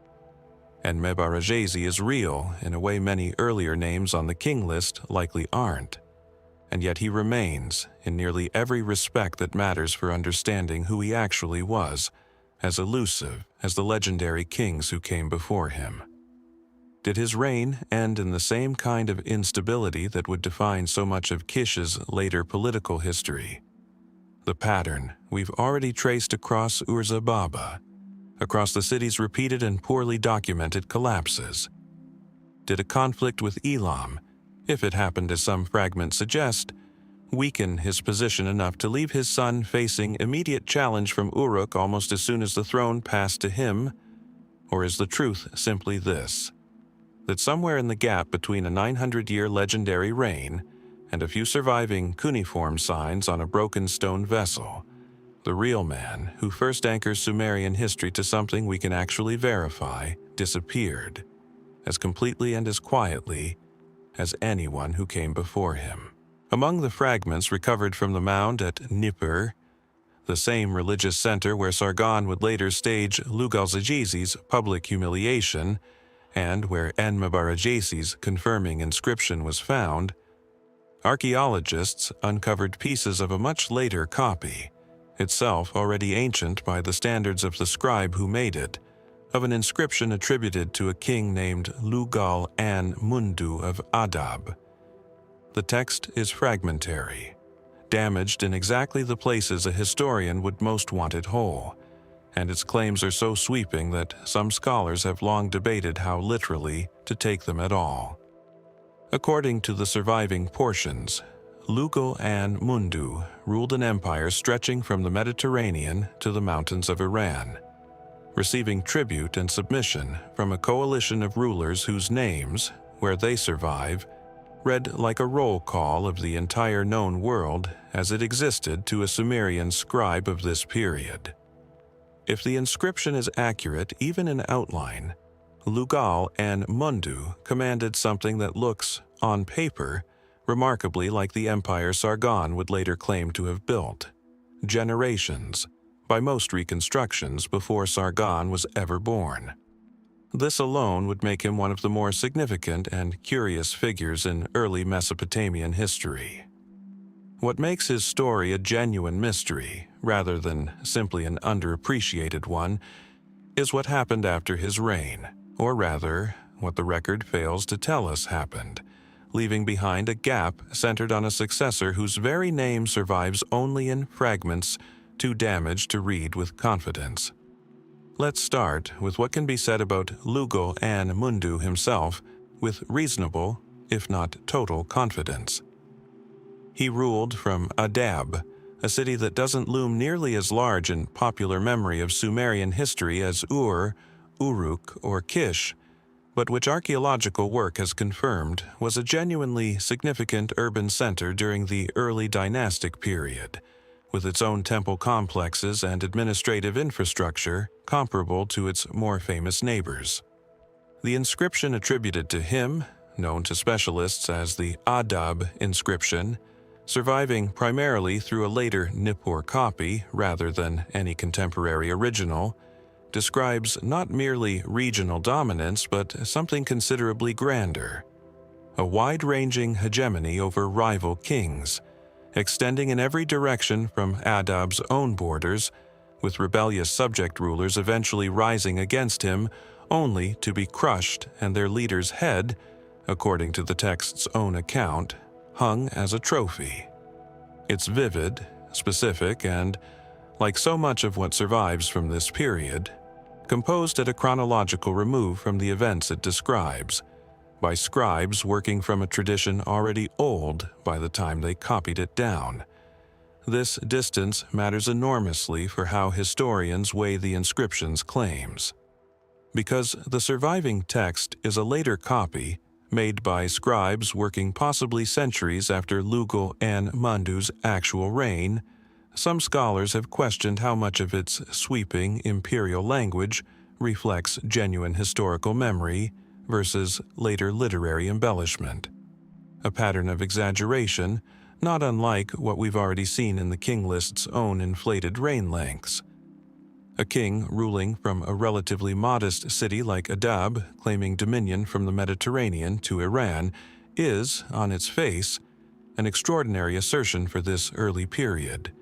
And extraordinary assertions in ancient royal inscriptions don't always hold up to scrutiny. Rulers throughout Mesopotamian history were hardly shy about inflating their own accomplishments for posterity. And yet the inscription isn't dismissed outright by mainstream historians either, because its structure, the specific list of subject rulers and territories, the particular narrative of rebellion and suppression, doesn't read like pure boilerplate flattery of the kind common in more clearly propagandistic texts. It has a level of circumstantial detail that some historians read as evidence of a genuine, if perhaps exaggerated, historical core. A real king who really did extend Adab's influence unusually far beyond its own borders, even if the full scope of empire claimed in the text stretches the truth somewhat, the way most royal inscriptions from this era tend to. If we accept that Lugal-Anne-Mundu represents a genuine, if disputed, moment of unusually broad Sumerian hegemony, predating both Lugalzagesi's later unification and Sargon's Akkadian empire, then his story raises an obvious and pressing question. What happened to that hegemony after he died? An empire this extensive, built by a single dominant ruler working from a relatively modest home city, would presumably require an equally capable, equally forceful successor to hold together, the kind of challenge that has undone ambitious rulers and their heirs throughout recorded history, in Mesopotamia and everywhere else. And this is precisely where the record, already thin, becomes almost impossibly sparse. The damaged portions of the Adab inscription itself, along with what few other references to Lugal-Anne-Mundu's line survive elsewhere, hint at the existence of a successor, a son by most reconstructions, though even this basic detail rests on fragmentary, incompletely preserved text rather than a clearly stated line of succession. The successor's name itself survives only partially, rendered differently across the handful of scholarly attempts to reconstruct it, none commanding full consensus. We don't know, with any confidence, what he accomplished, how long he ruled, or how, or whether, he managed to maintain the sprawling hegemony his father is described as having built. What we do know is that whatever empire Lugal-Anne-Mundu claimed to command doesn't appear to have persisted as a recognizable political entity for very long afterward. Adab itself continued to exist as a city, continued its own local political and religious life for generations. But the broader hegemony described in the inscription, the far-flung tribute, the roll call of submissive rulers, simply isn't attested continuing under whatever successor followed him, nor does any later inscription from a rival power boast of having conquered or dismantled it, the way Sargon boasted of conquering Lugalzagesi's more securely documented unification centuries later. This absence poses a real interpretive puzzle, one that echoes in some ways the pattern we traced earlier with the possible lost alliance against early Akkadian expansion. If Lugal-Anne-Mundu's empire had been conquered and dismantled by a specific rival, we might expect that rival to have recorded the achievement, the same way Sargon so proudly recorded his own triumphs. If it had simply persisted, weakened but intact under his successor, we might expect at least some fragmentary reference to that successor's own reign, comparable to what survives, however thinly, for other rulers of this general period. Instead, we have something closer to avoid, an empire described in vivid, specific detail by its founder, and then nothing at all. No triumphant destroyer, no continuing successor narrative, simply a fading into the same kind of documentary silence that swallows so many figures from this period, but arguably more striking here given how expansive the claims made just one generation earlier had been. The mainstream explanation, consistent with much of what we've encountered throughout this exploration, treats this as another case of an inherently fragile, personality-dependent hegemony, a broad but shallow dominance held together primarily through Lugal-Anne-Mundu's own individual military reputation, and the loyalty, willing or coerced, of subject rulers who had submitted to him personally rather than to any deeper institutional structure binding their territories to Adab.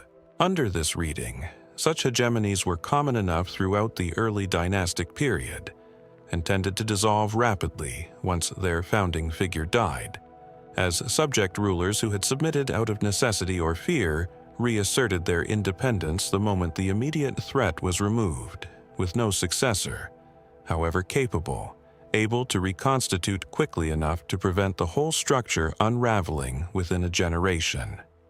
This would explain both the successor's obscurity and the absence of any triumphant conqueror narrative. There may simply have been nothing left worth conquering by the time any rival got around to trying, the empire having already quietly dissolved back into its constituent city-states before it ever needed defeating outright. But the near-total erasure of the successor's own identity, not just his achievements but his very name, legible only in damaged fragments open to multiple competing reconstructions, invites a more speculative line of thought as well, one that historians raise cautiously rather than confidently. Is it possible that the successor's obscurity reflects something more specific than ordinary imperial fragility?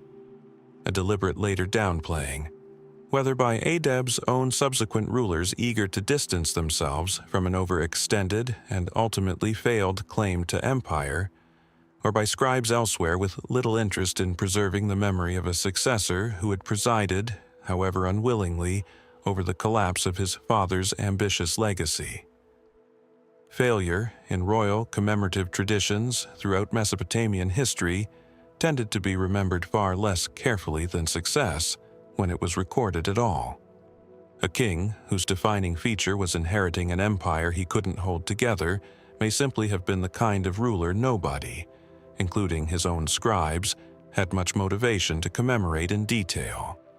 We are left, in the end, with a strikingly similar shape to several mysteries already traced across this exploration. A dramatic beginning, richly, if perhaps somewhat inflated, documented, followed by an ending that simply isn't there, not contested, not explained, not even clearly named. Lugal-Anne-Mundu's inscription tells us, in his own scribe's words, exactly how he wanted his reign remembered, as the master of a vast hegemony stretching to the very edges of the known world.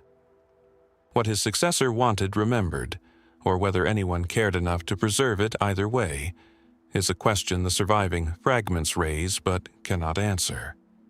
Did that hegemony collapse gradually, region by region, as subject rulers tested and then abandoned their submission the moment Lugal-Anne-Mundu's personal authority was no longer there to enforce it? Did his successor, whoever he truly was, fight to hold together an inheritance that was simply too large, too loosely bound, for any one ruler working from Adab to sustain? Or does the almost total silence surrounding him suggest a deliberate act of forgetting? A legacy allowed to fade precisely because what followed it was too disappointing, too diminished, to be worth setting permanently into stone.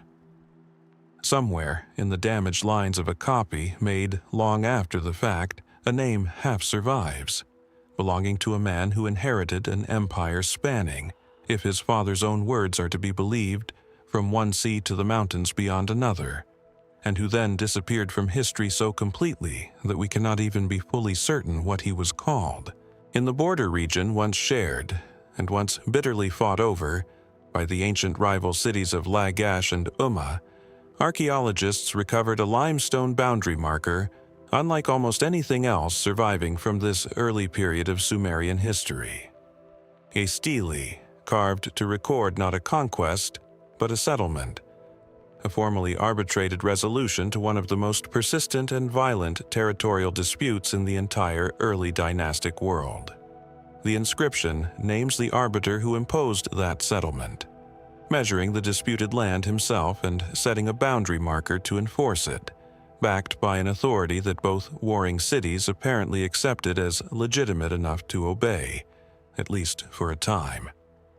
His name was Mesilim, king of Kish, and the fact that two hostile, heavily armed cities agreed, or were compelled, to accept a third party's ruling on land they'd been fighting over for generations tells us something remarkable about the kind of authority Mesilim once held, an authority the surviving record otherwise does astonishingly little to explain.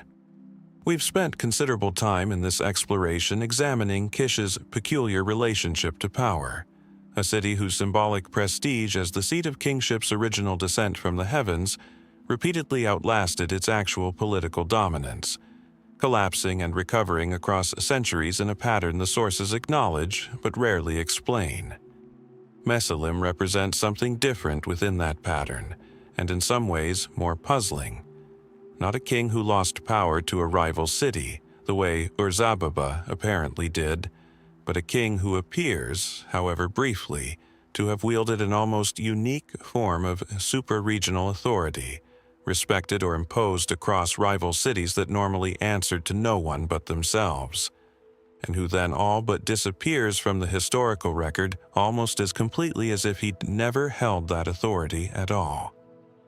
The Lagash-Umma boundary stele isn't the only evidence for Mesilim's unusual position. Later, inscriptions from Lagash's own rulers, composed generations after Mesilim's reign, continue to reference his original boundary settlement as a legitimate binding precedent, cited specifically by Lagash's kings in their own ongoing disputes with Umma over the same contested territory, as proof that the border Mesilim had established was the rightful one, unfairly violated by Umma's subsequent encroachments. This is a genuinely remarkable detail. It means Mesilim's ruling didn't simply settle a dispute in his own lifetime, and then fade into irrelevance the way so many temporary political arrangements from this period seem to have done. It continued to carry real legal and political weight for the cities involved for a very long time afterward, invoked by name, treated as an authoritative reference point, in exactly the way a modern legal system might cite a landmark precedent centuries after the case that established it. Whatever kind of king Mesilim was, he was evidently important enough, and his authority legitimate enough, that rival cities kept appealing to his memory long after he was gone. Additional inscriptions suggest his influence extended beyond simple arbitration. Some fragmentary texts associate him with temple construction or dedication in cities beyond Kish itself, hinting at a kind of religious as well as political reach that crossed normal city boundaries, the kind of activity we'd expect from a king whose authority was recognized, even if only provisionally or ceremonially, well beyond his own immediate territory.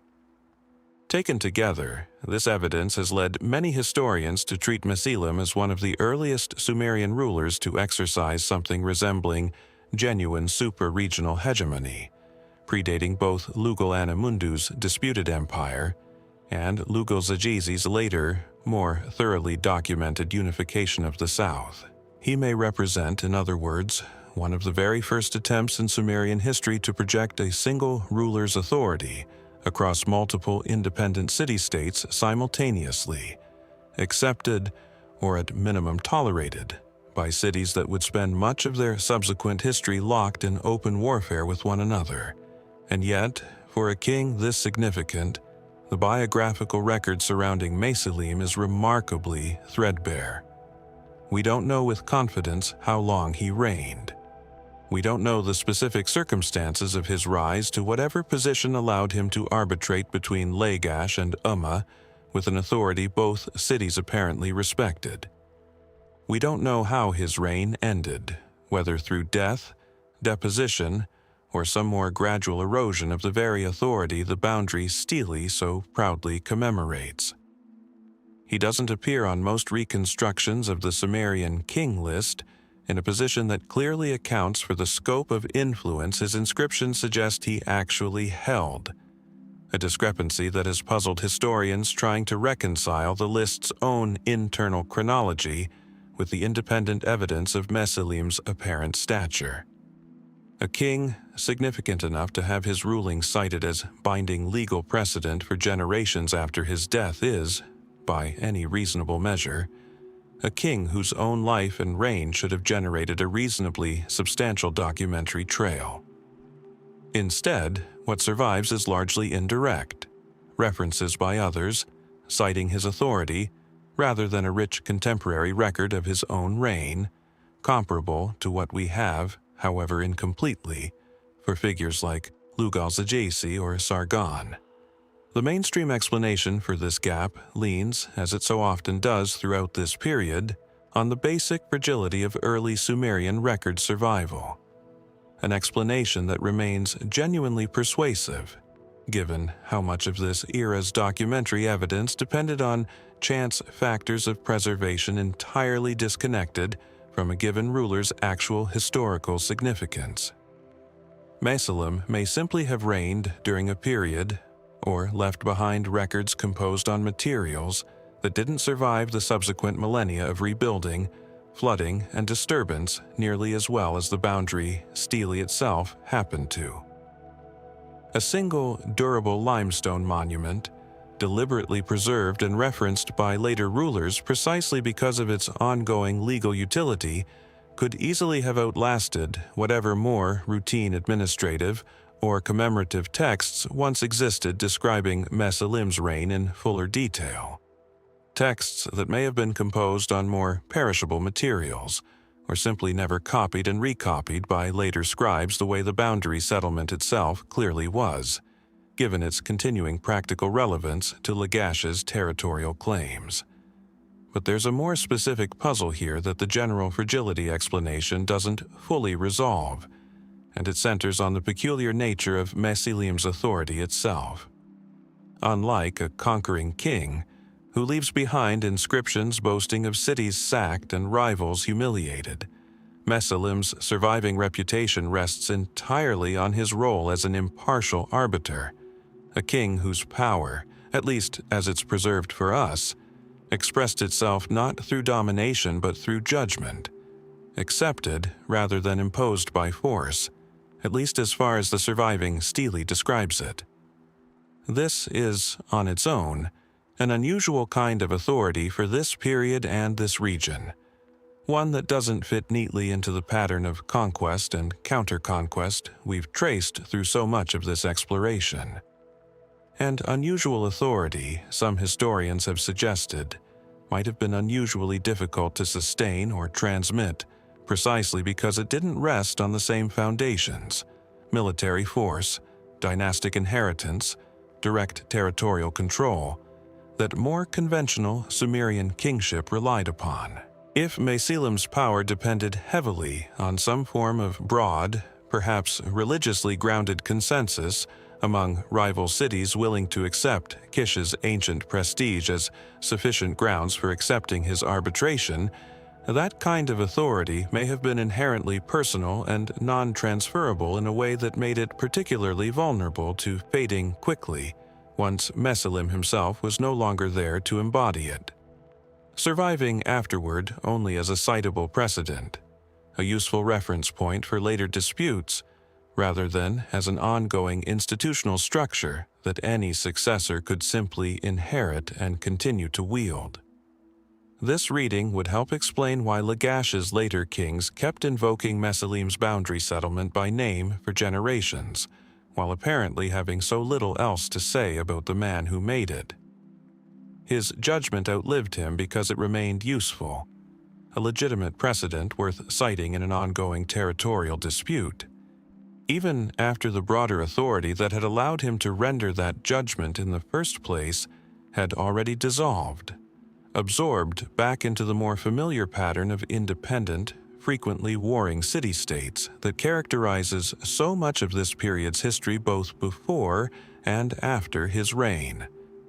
A smaller, more speculative line of inquiry pushes further still, asking whether Mesilim's relative erasure from the fuller historical record might reflect something more deliberate than simple fragility or the specific transferable nature of his authority.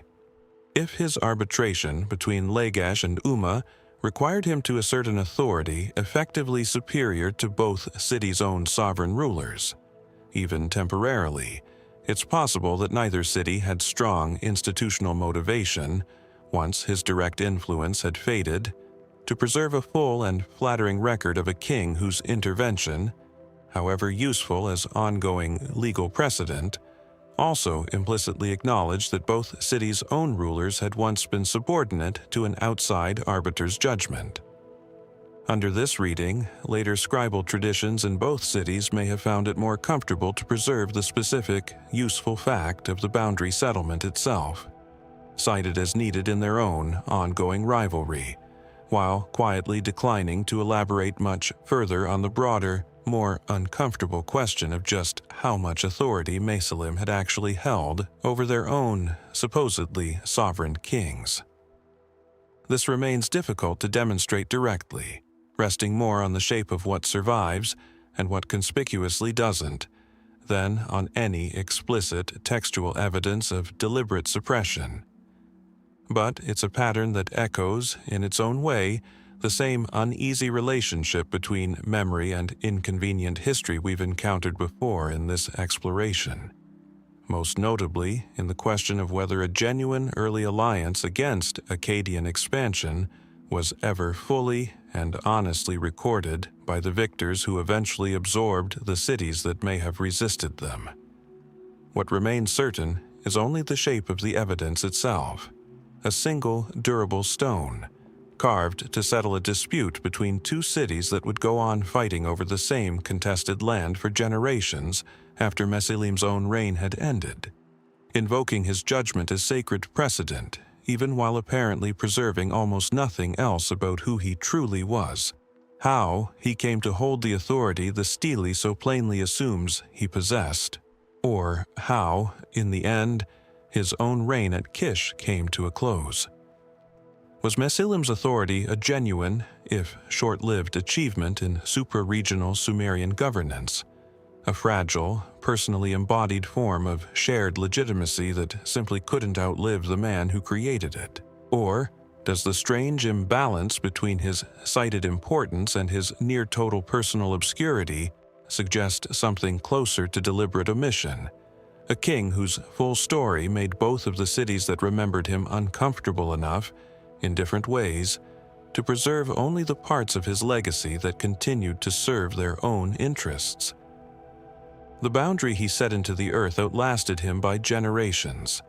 The man himself, and whatever happened to end his reign, remains buried somewhere beneath the same silence that has claimed so much of this history already, waiting, perhaps, like so much else in this exploration, for a fragment not yet found. The boundary. Mesilim, set into the earth between Lagash and Umma, did not, as it turned out, hold. Generations after his arbitration, the same strip of contested farmland was still being fought over, still generating inscriptions on both sides accusing the other city of violating a settlement long-dead men had once agreed to respect. Much of what we know about this ongoing dispute comes, unsurprisingly, from Lagash's side of the record. Its rulers were prolific inscribers, eager to document every perceived injustice committed against them by their smaller, persistently troublesome neighbor to the northwest. Umma, by contrast, speaks to us far more faintly, and nowhere is that imbalance more frustrating or more consequential than at the very end of its independent existence, when the city that had spent generations resisting Lagash, resisting the wider gravitational pull of regional unification, finally stopped being its own sovereign polity, under a ruler whose identity remains, even now, a matter of genuine, scholarly disagreement. To understand why this particular gap matters, it helps to recall how central Umma has already been to this exploration without ever quite occupying its center. Lugalzagesi, whose capture and unrecorded fate we examined earlier, began his career as king of Umma before expanding to rule first Uruk and then, by his own account, the whole of Sumer, only to be defeated and paraded before Enlil's gate by Sargon of Akkad. That much is comparatively well documented. What's far less clear is what happened to Umma itself, as an independent city with its own local rulers, in the years immediately surrounding that transition. Specifically, whether Lugalzagesi represents the final independent king of Umma in any meaningful sense, or whether there was someone after him, someone whose brief, obscure reign marked the actual, final moment before the city's absorption into the wider Akkadian state, a distinction the surviving record simply doesn't resolve with confidence. This is where the mystery properly begins, and it begins with a problem of definition as much as a problem of evidence. Lugalzagesi's own inscriptions describe him ruling from Umma before his career expanded outward to Uruk and beyond. But once his ambitions widened to encompass the whole of Sumer, did he continue to govern Umma directly, as simply one city among the many he now claimed? Or did local administration there pass to a subordinate ruler, a governor or lesser king operating under Lugalzagesi's wider authority, the way regional administration often worked in later, better documented Mesopotamian empires? If such a subordinate figure existed, that person, rather than Lugalzagesi himself, would represent Umma's true final independent, or, perhaps more accurately, final locally governing ruler before Sargon's conquest absorbed the city fully into Akkad's expanding territory. And it's precisely this figure, if he existed at all, whose identity has proven so difficult to pin down. The administrative texts that might otherwise settle this question are frustratingly ambiguous. A handful of economic and administrative tablets from the period name individuals holding titles that could plausibly indicate local governance at Umma during the final years before or immediately after Sargon's conquest. But the titles themselves are often generic enough, terms that could describe anything from a full local ruler to a mid-level administrative official reporting to higher authority, that scholars examining the same fragmentary evidence have reached different conclusions about what exactly these individuals' positions actually represented. One tablet names a figure whose title has been read by some specialists as indicating genuine local kingship at Umma in this transitional period, and by others as indicating nothing more than a bureaucratic role within an administrative structure that was, by that point, already answering to Akkad rather than governing independently in any real sense. The disagreement isn't a matter of careless scholarship on either side. It reflects genuine ambiguity in language that was never written with the expectation that future historians would need it to settle a question of political sovereignty this precisely. Complicating matters further is the broader pattern of how conquered cities were typically absorbed during this exact period of Akkadian expansion, a pattern we've already touched on when examining the possible lost alliance against Sargon's early campaigns. Sargon's approach to newly conquered territory, based on what evidence survives, doesn't appear to have been uniform. Some cities seem to have retained local rulers functioning as subordinate governors under Akkadian oversight, at least for a transitional period, while others had Akkadian administrators installed more directly, replacing local royal authority altogether rather than working through it. Where Umma fell along this spectrum in the specific years surrounding its conquest simply isn't stated clearly in any surviving text, leaving historians to reason from indirect and sometimes contradictory administrative evidence rather than from any explicit inscription describing the city's political status plainly. The mainstream position among historians studying this period tends to treat Lugalzagesi himself as the last ruler of Umma who can reasonably be called independent in any strong sense, on the grounds that whatever subordinate administration may have existed there afterward, whether under his own wider hegemony or immediately following Sargon's conquest, wouldn't have constituted genuine local sovereignty, regardless of what title the administrator in question happened to hold. Under this reading, the search for a distinct last independent ruler of Umma, separate from Lugalzagesi, is, in some sense, asking a question the historical reality doesn't quite support.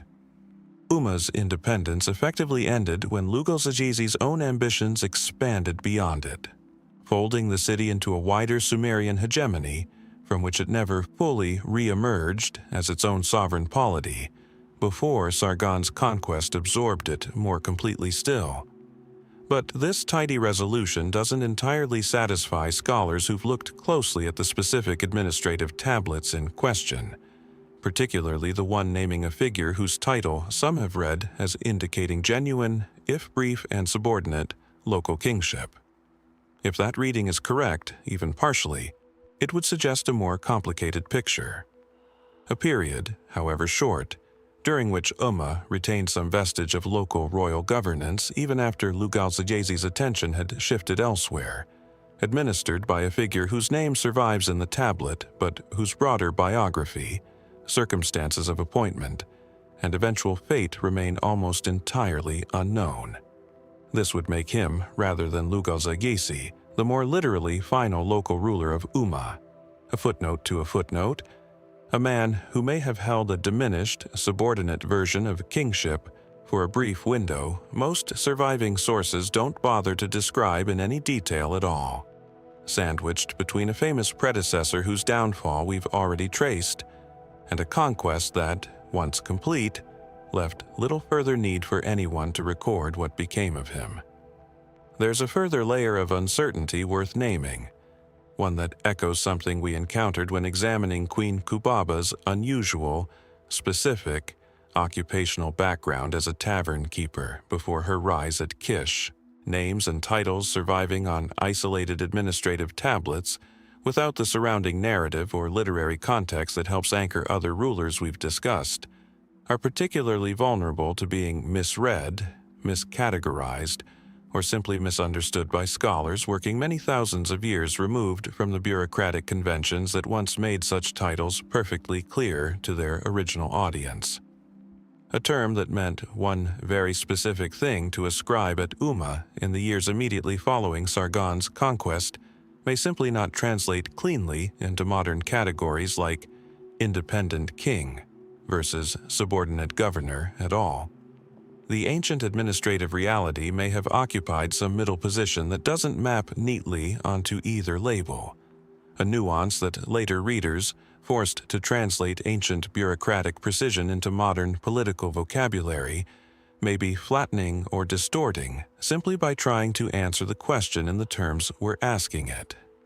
This uncertainty connects to a broader, more speculative question some historians have raised about the entire transitional period surrounding early Akkadian conquest more generally.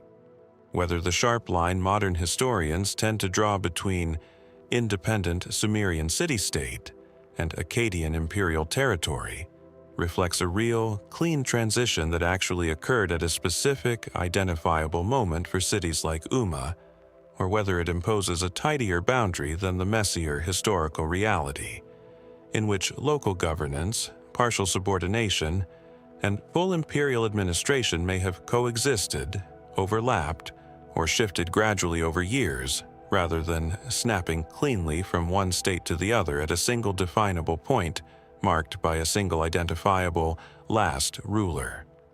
If the latter is closer to the truth, then the search for one specific man who holds the title of Umma's final independent ruler may be looking for a category that never quite existed in the tidy form the question assumes, not because the record is uniquely incomplete in Umma's specific case, but because the underlying political reality itself resists that kind of clean resolution.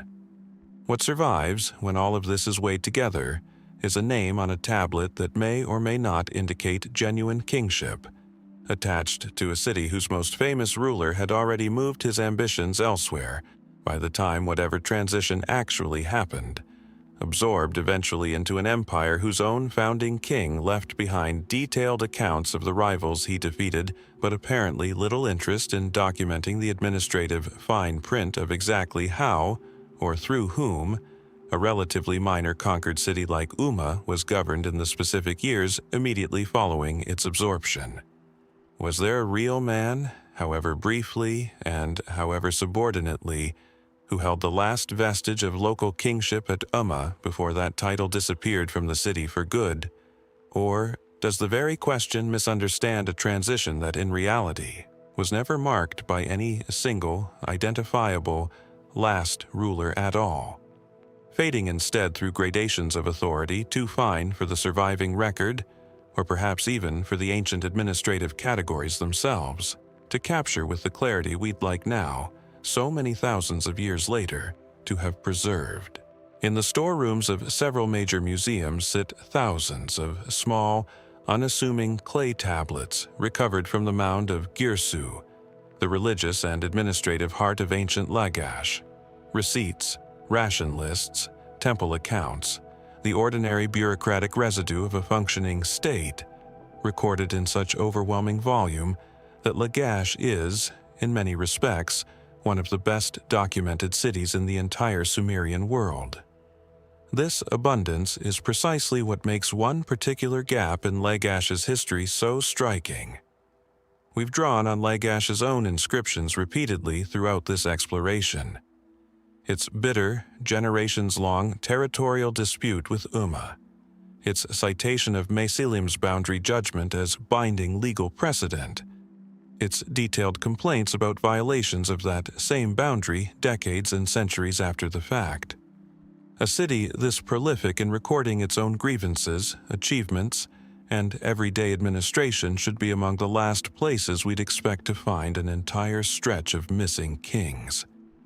And yet, in the period historians call the Second Dynasty of Lagash, following the city's earlier, well-documented First Dynasty, and preceding its later, equally well-documented flourishing under rulers like Gudea, the record thins dramatically, leaving several kings known to us only as names, sometimes only as fragments of names, with almost nothing describing what they actually did or how their reigns began and ended. To understand why this gap matters, it helps to appreciate just how unusual it is against the backdrop of everything else Lagash left behind. The city's first dynasty, ruling in the centuries before the period we're examining now, is documented in remarkable depth.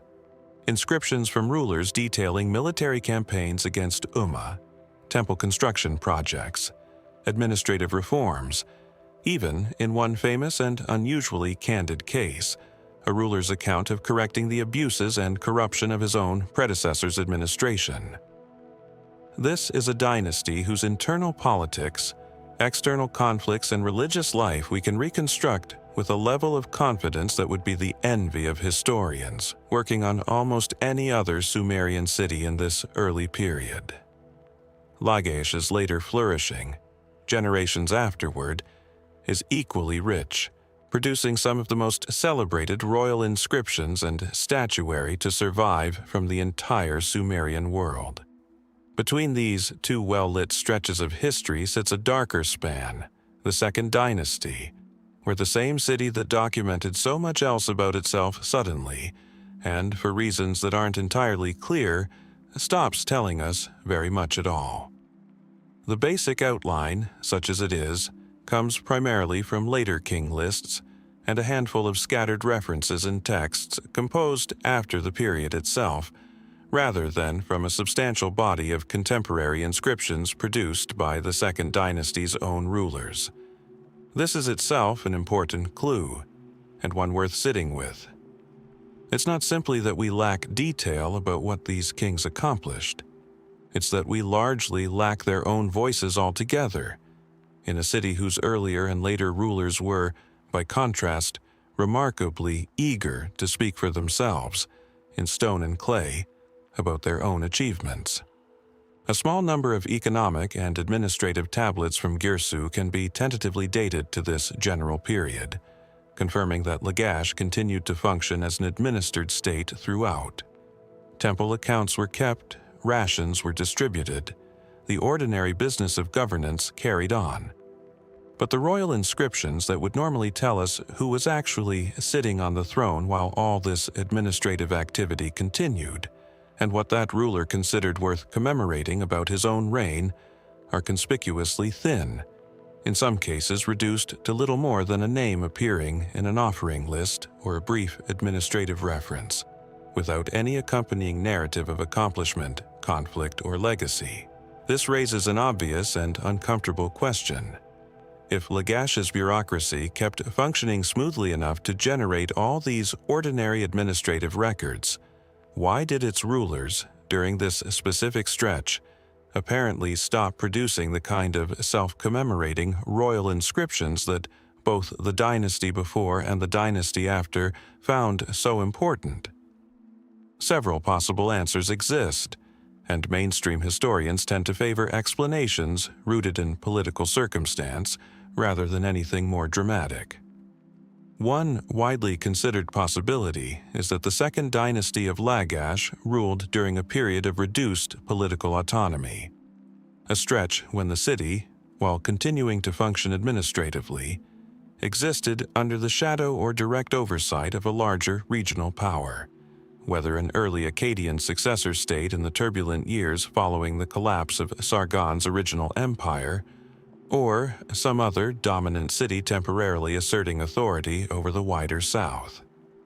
Rulers governing under these kinds of constrained, subordinate circumstances often had less occasion, and considerably less incentive, to commission grand, self-glorifying inscriptions boasting of independent military triumphs or unilateral religious authority. The kind of content that fills the surviving records of both Lagash's earlier and later, more clearly independent dynasties. A king, answering to someone else's authority, even nominally, might simply have had a much smaller repertoire of achievements considered worth permanently commemorating, producing, as a natural consequence, a thinner documentary record, even while the ordinary business of running the city continued largely unaffected around him. This explanation fits reasonably well with the wider chronological context.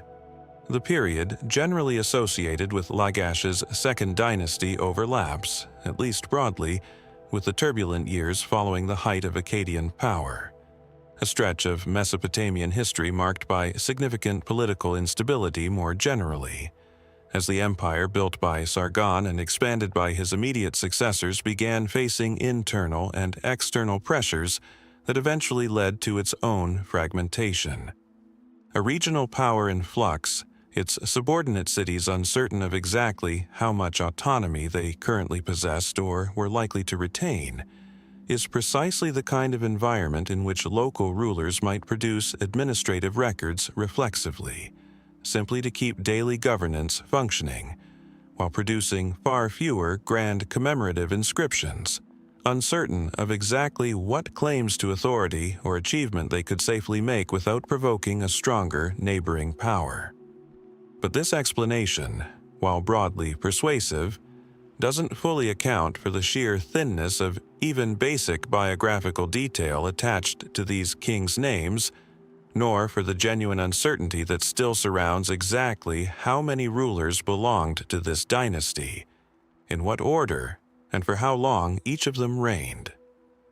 Different reconstructions of the Second Dynasty's king list, drawn from the fragmentary later sources that mention it, don't always agree with one another on these basic points, a level of uncertainty considerably greater than what we typically encounter with Lagash's earlier or later, better documented rulers. This isn't simply a matter of missing inscriptions describing military campaigns or temple dedications. In some cases, it's a matter of not being entirely certain how many kings actually reigned during this period at all, or which fragmentary name belongs in which position within the sequence. A smaller number of historians, working at the more speculative edges of this question, have wondered whether the unusual thinness of the Second Dynasty's record reflects something beyond simple political subordination, whether the period may have involved enough internal instability at Lagash itself, rapid successions, contested or short-lived reigns, perhaps even stretches without any single clearly dominant ruler at all, that later scribes compiling king lists generations afterward struggled to reconstruct a clean, confident sequence even when they were trying to. Under this reading, the confusion isn't simply a matter of lost records that once existed in fuller form. It may partly reflect genuine uncertainty and disorder in the underlying history itself, a period chaotic enough in its own moment that it never generated the kind of clear, confident administrative memory needed to produce a fully reliable king list even for scribes working only a few generations later, let alone for historians working thousands of years afterward with only fragments of those later, already uncertain reconstructions to work from. There's also a subtler point worth considering, one that echoes something raised earlier in this exploration when we examined the possible reasons behind Kish's own repeated, poorly documented political collapses. A period of reduced royal inscription production doesn't necessarily indicate reduced royal activity. It may simply indicate reduced royal interest or reduced royal capacity in commissioning the kind of durable, self-glorifying monuments that happen to be exactly what survives best across 4,000 years of subsequent disturbance. Administrative tablets, produced constantly and in bulk as an unavoidable byproduct of daily governance, survive in far greater numbers almost by default, simply because there were so many of them to begin with. Even when a comparatively smaller number of more deliberately commemorative royal inscriptions from the same period have been lost, damaged, or, in some cases, perhaps never commissioned at all by rulers who, for whatever specific reason belonging to their own moment, simply didn't consider their reigns worth immortalizing in the way their predecessors and successors clearly did. What remains, across all these possible explanations, is a genuinely unusual gap sitting squarely within the history of one of Sumer's most thoroughly documented cities. A dynasty we can prove existed, whose administrative machinery we can confirm kept functioning, and whose individual rulers, in most cases, survived to us as little more than names, sometimes damaged or disputed names, floating in a king list reconstructed from later, imperfect sources rather than from their own confident contemporary self-testimony. Were these missing kings simply modest rulers governing under someone else's shadow, with genuinely little of the kind of triumphant achievement that inscriptions typically celebrate? Did political instability within Lagash itself, during this specific stretch, produce a genuinely confused succession that even ancient scribes struggled to reconstruct accurately? Or does the thinness of this particular record reflect nothing more than the ordinary, arbitrary cruelty of preservation, a stretch of otherwise unremarkable history that simply happened to lose the specific, durable monuments that would have let us see it as clearly as we can see the dynasties standing on either side of it? Gersu's storerooms still hold thousands of unread or only partially studied tablets, and it remains entirely possible that somewhere among them, still buried in dust or awaiting fuller translation, sits the fragment that would finally give one of these missing kings a voice of his own, a reign, a story, in a city that otherwise told us so much about everything else it valued enough to remember. The mound at Bismaya, identified by early 20th century excavators as the site of ancient Adab, has never been worked with anything like the intensity or care applied to Ur, Lagash, or Nippur. The initial excavation, conducted in the early 1900s under conditions that even by the standards of the period were criticized as rushed and inadequately documented, recovered a genuinely significant haul of material: statuary, tablets, architectural remains confirming a city of real antiquity and importance, but did so in a manner that left enormous gaps in the archaeological record, gaps that more careful, systematic work might have filled, had Adab received the sustained scholarly attention that other major Sumerian sites eventually did. This matters enormously for the mystery at hand, because it means that whatever information might once have clarified the fate of Adab's own royal line in its final independent years may simply never have been properly recovered, or may have been recovered and then inadequately recorded, lost a second time through the very process meant to bring it back into the light.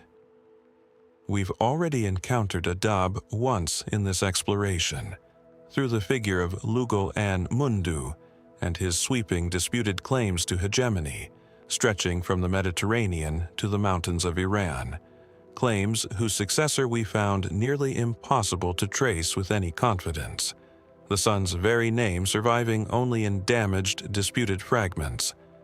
That earlier mystery concerned the aftermath of an empire's peak. This one concerned something that happened later still, and in some ways it's an even harder question to answer, because it asks not simply what happened to one specific successor, but what happened to Adab's entire line of local rulers over the whole final stretch of the city's independent political existence, before it was absorbed, like so much of Sumer, into the wider currents of Akkadian and later post-Akkadian regional power. Here is what the fragmentary record allows us to say with reasonable confidence. Adab continued to exist as a functioning city long after Lugal-Anne-Mundu's contested hegemony had dissolved. its temples and administrative structures persisting through the same general turbulence that affected Kish, Lagash, and every other major Sumerian center during the era of Akkadian expansion and eventual fragmentation.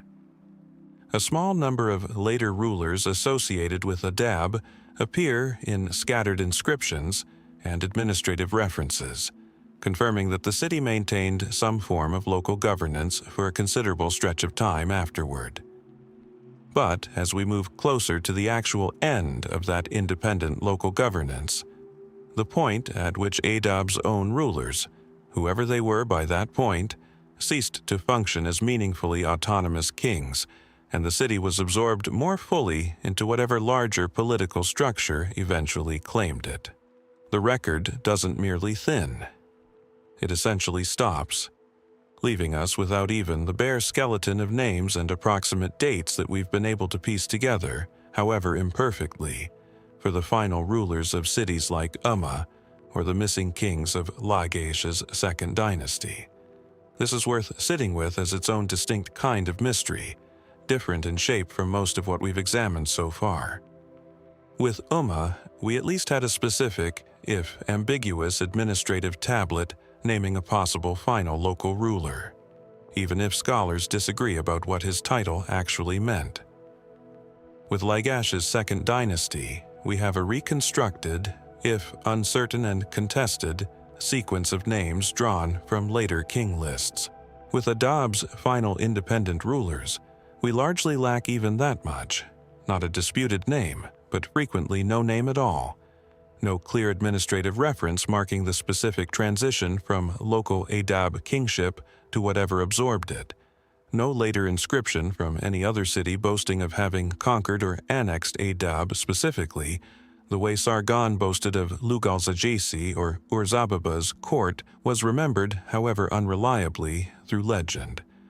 Adab's final chapter as an independent political entity appears to have simply gone dark, without any surviving text, from Adab itself or from any outside observer, marking the moment or explaining the circumstances. The most straightforward explanation, and the one favored by most historians working on this period, returns us to where this chapter began: the inadequate excavation of the site itself.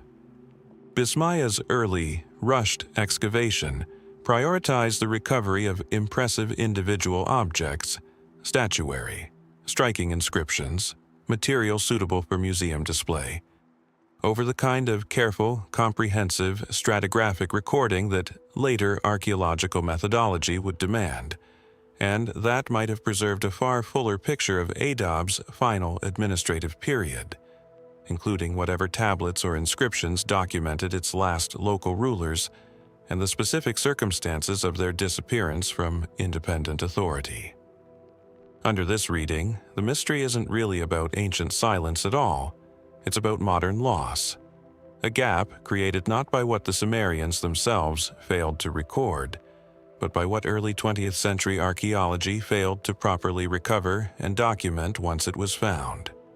Adab may have generated exactly the kind of documentary trail we'd expect for its final rulers, comparable to what survives for other cities' final independent kings, only for that trail to have been damaged, scattered, or simply never adequately catalogued during an excavation conducted before the discipline had developed the standards that later, more careful work at sites like Ur or Lagash would eventually establish.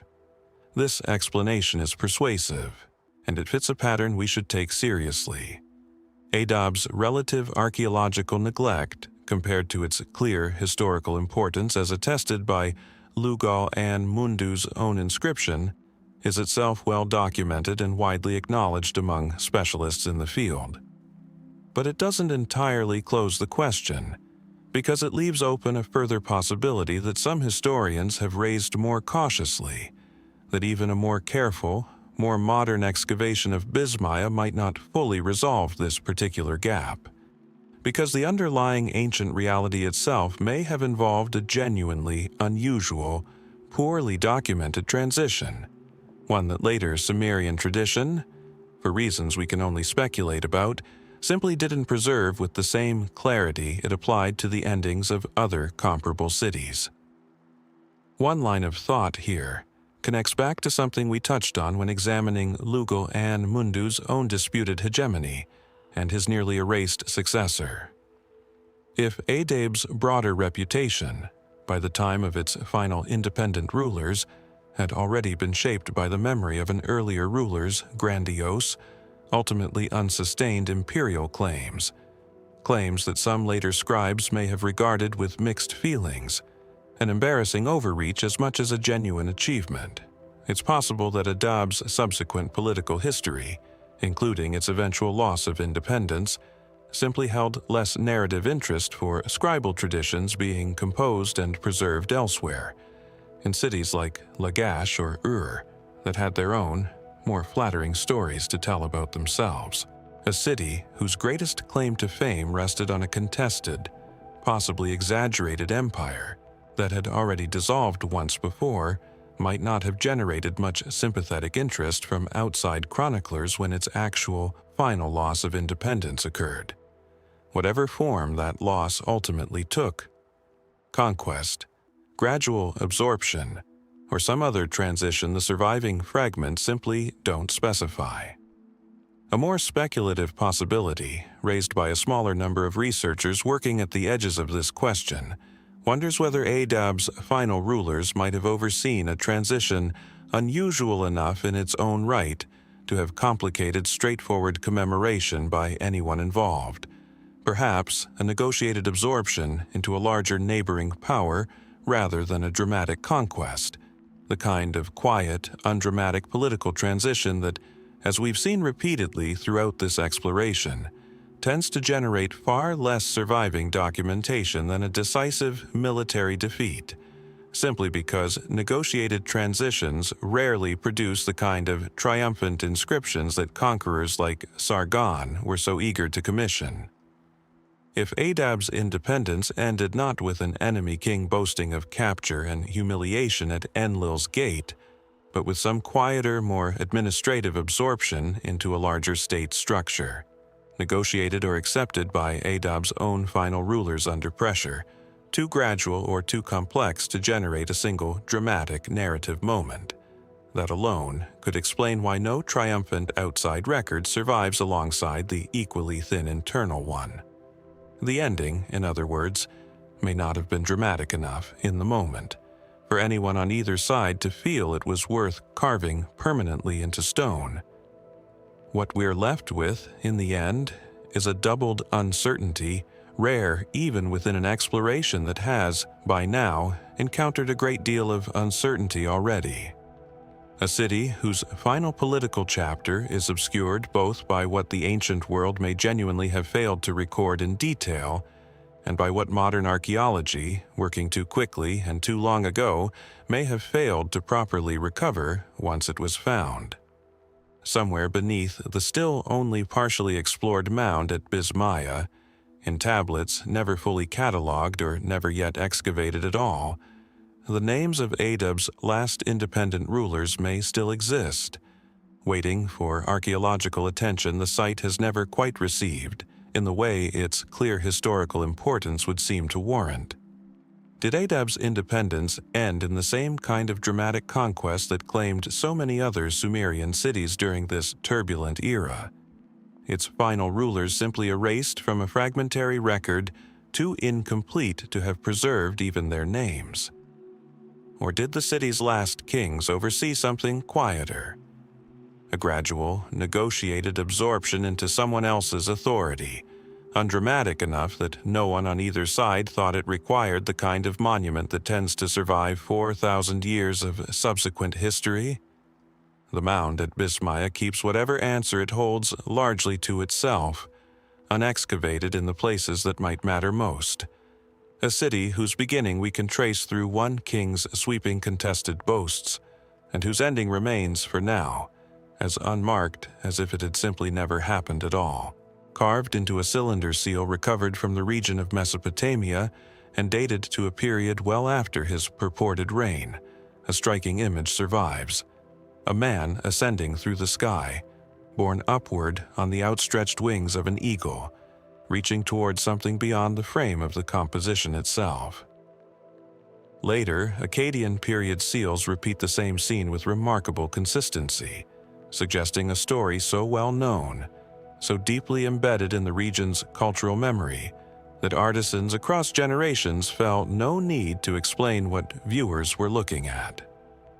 The figure is Etana, and according to the Sumerian king list, he was a king of Kish, not merely one entry among many, but a ruler singled out by a description no other name on the list's earliest section receives quite so plainly. The man, the text tells us, who stabilized all the lands. We've returned to Kish many times throughout this exploration, through Ur-Zababa's contested end, through the city's repeated and poorly documented political collapses, through Mesilim's unusual arbitration authority and its own uncertain conclusion, through Enmebaragesi's status as the hinge point between legend and verifiable history. Etana sits earlier still, closer to the mythic root of the king list than any of these figures, in the stretch of the document where reign lengths are measured in the tens of thousands of years, and where historians are generally far more cautious about extracting anything resembling reliable historical fact. And yet Etana refuses to sit comfortably in either category, myth or history, in a way that makes his story genuinely difficult to categorize, let alone resolve.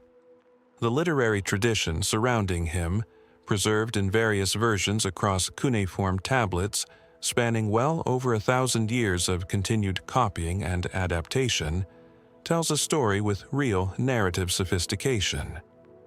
Etana, described as king but troubled by childlessness, seeks a magical plant said to grant fertility, a plant whose location is known only to an eagle he encounters in the course of the story. An eagle who, in one of the tale's more memorable turns, had itself previously betrayed a serpent, its former ally, in a dispute over shared prey, and been punished for that betrayal by being cast into a pit to starve. Etana rescues the eagle from its punishment, and in gratitude, the eagle carries him aloft, ascending through successive layers of sky, ever higher, in pursuit of the plant that will finally grant him an heir.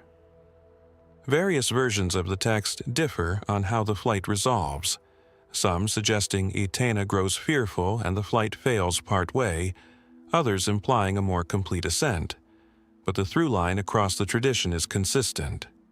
A king, desperate for succession, undertakes an impossible journey with the aid of a rescued, grateful animal, seeking a solution that ordinary human means could not provide. This is, by any reasonable measure, a myth, rich with the kind of symbolic and narrative elements that mark it clearly as literature rather than historical record, comparable in genre to the flood narratives and other clearly legendary material populating the king list's earliest section. And yet, the king list's specific framing of Etana complicates a purely literary reading in a way that several of our previous subjects didn't quite manage.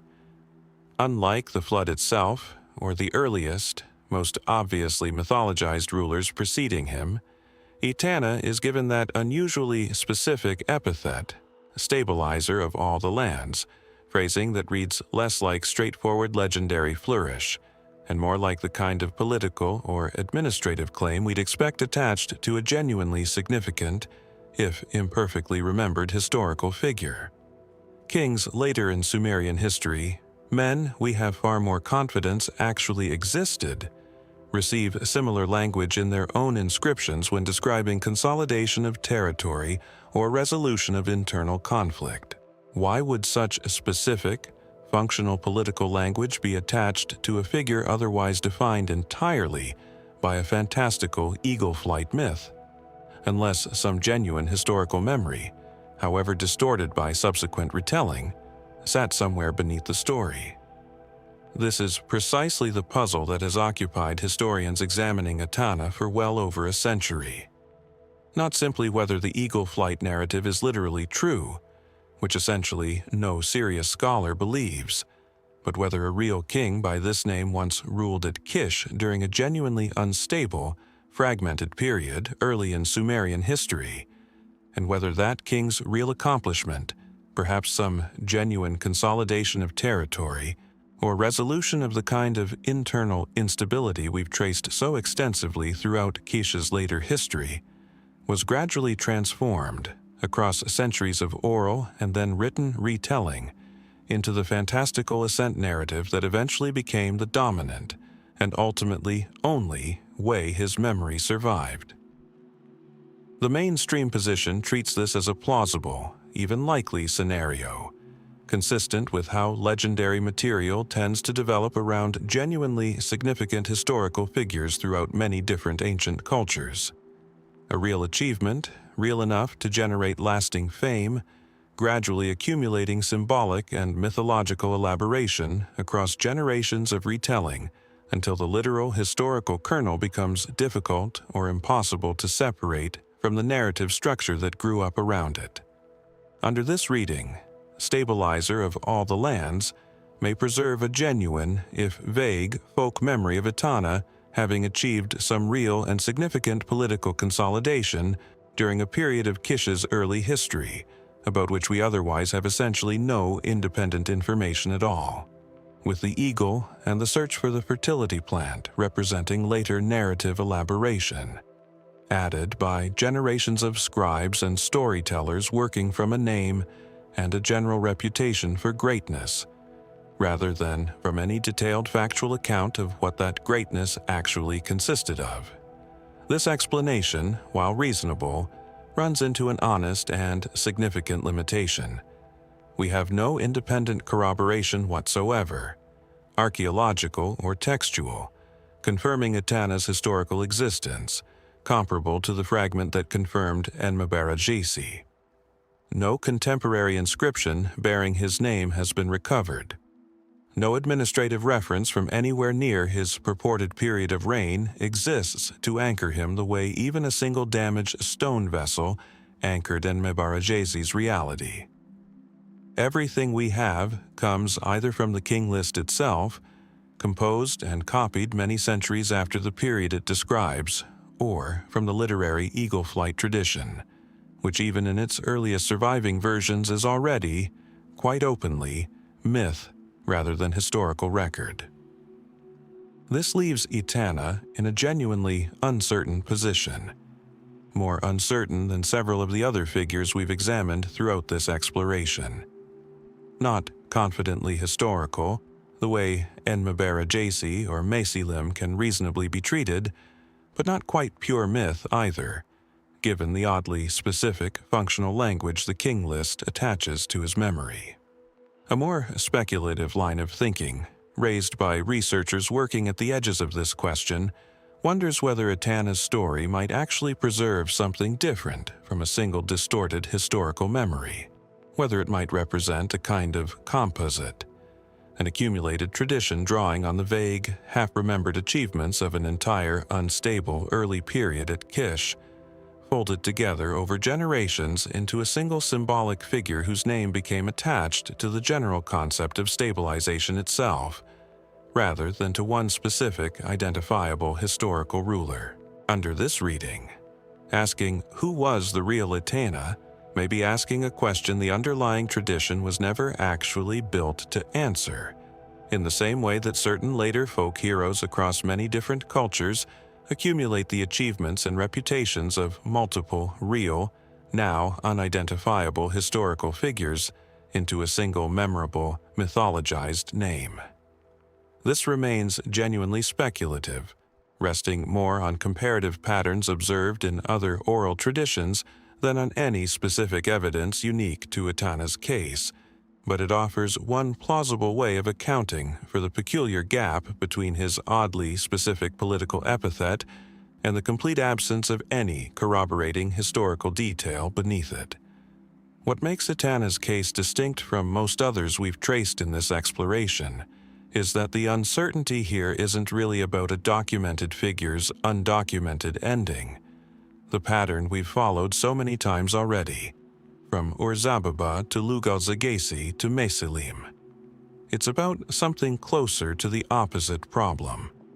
A figure whose entire existence, beginning as much as ending, sits suspended between history and legend, anchored by nothing more solid than an epithet in a much later compiled document, and a myth whose earliest surviving versions were already, by the time they were written down, fully formed literature, rather than raw historical memory. We cannot verify that Etana lived, we cannot disprove it either. And the eagle, still carrying its rider skyward across cylinder seal after cylinder seal, offers no further clarification, having been carved by artists many centuries removed from whatever, if anything, actually happened at Kish during the reign this story claims to describe. Was there a real king who genuinely stabilized a fractured early Kish, his authentic accomplishment slowly reshaped by generations of storytellers into a tale of eagles and impossible ascents toward heaven? Or does Etana represent something else entirely? A name that came to embody an idea, stability itself, personified and elaborated into narrative long after any specific individual who might have inspired it had been forgotten beyond recovery. Somewhere between the shepherd of the myth and the stabilizer named on the list, a genuine early ruler of Kish may be waiting, still airborne, for evidence solid enough to finally bring him back down to earth.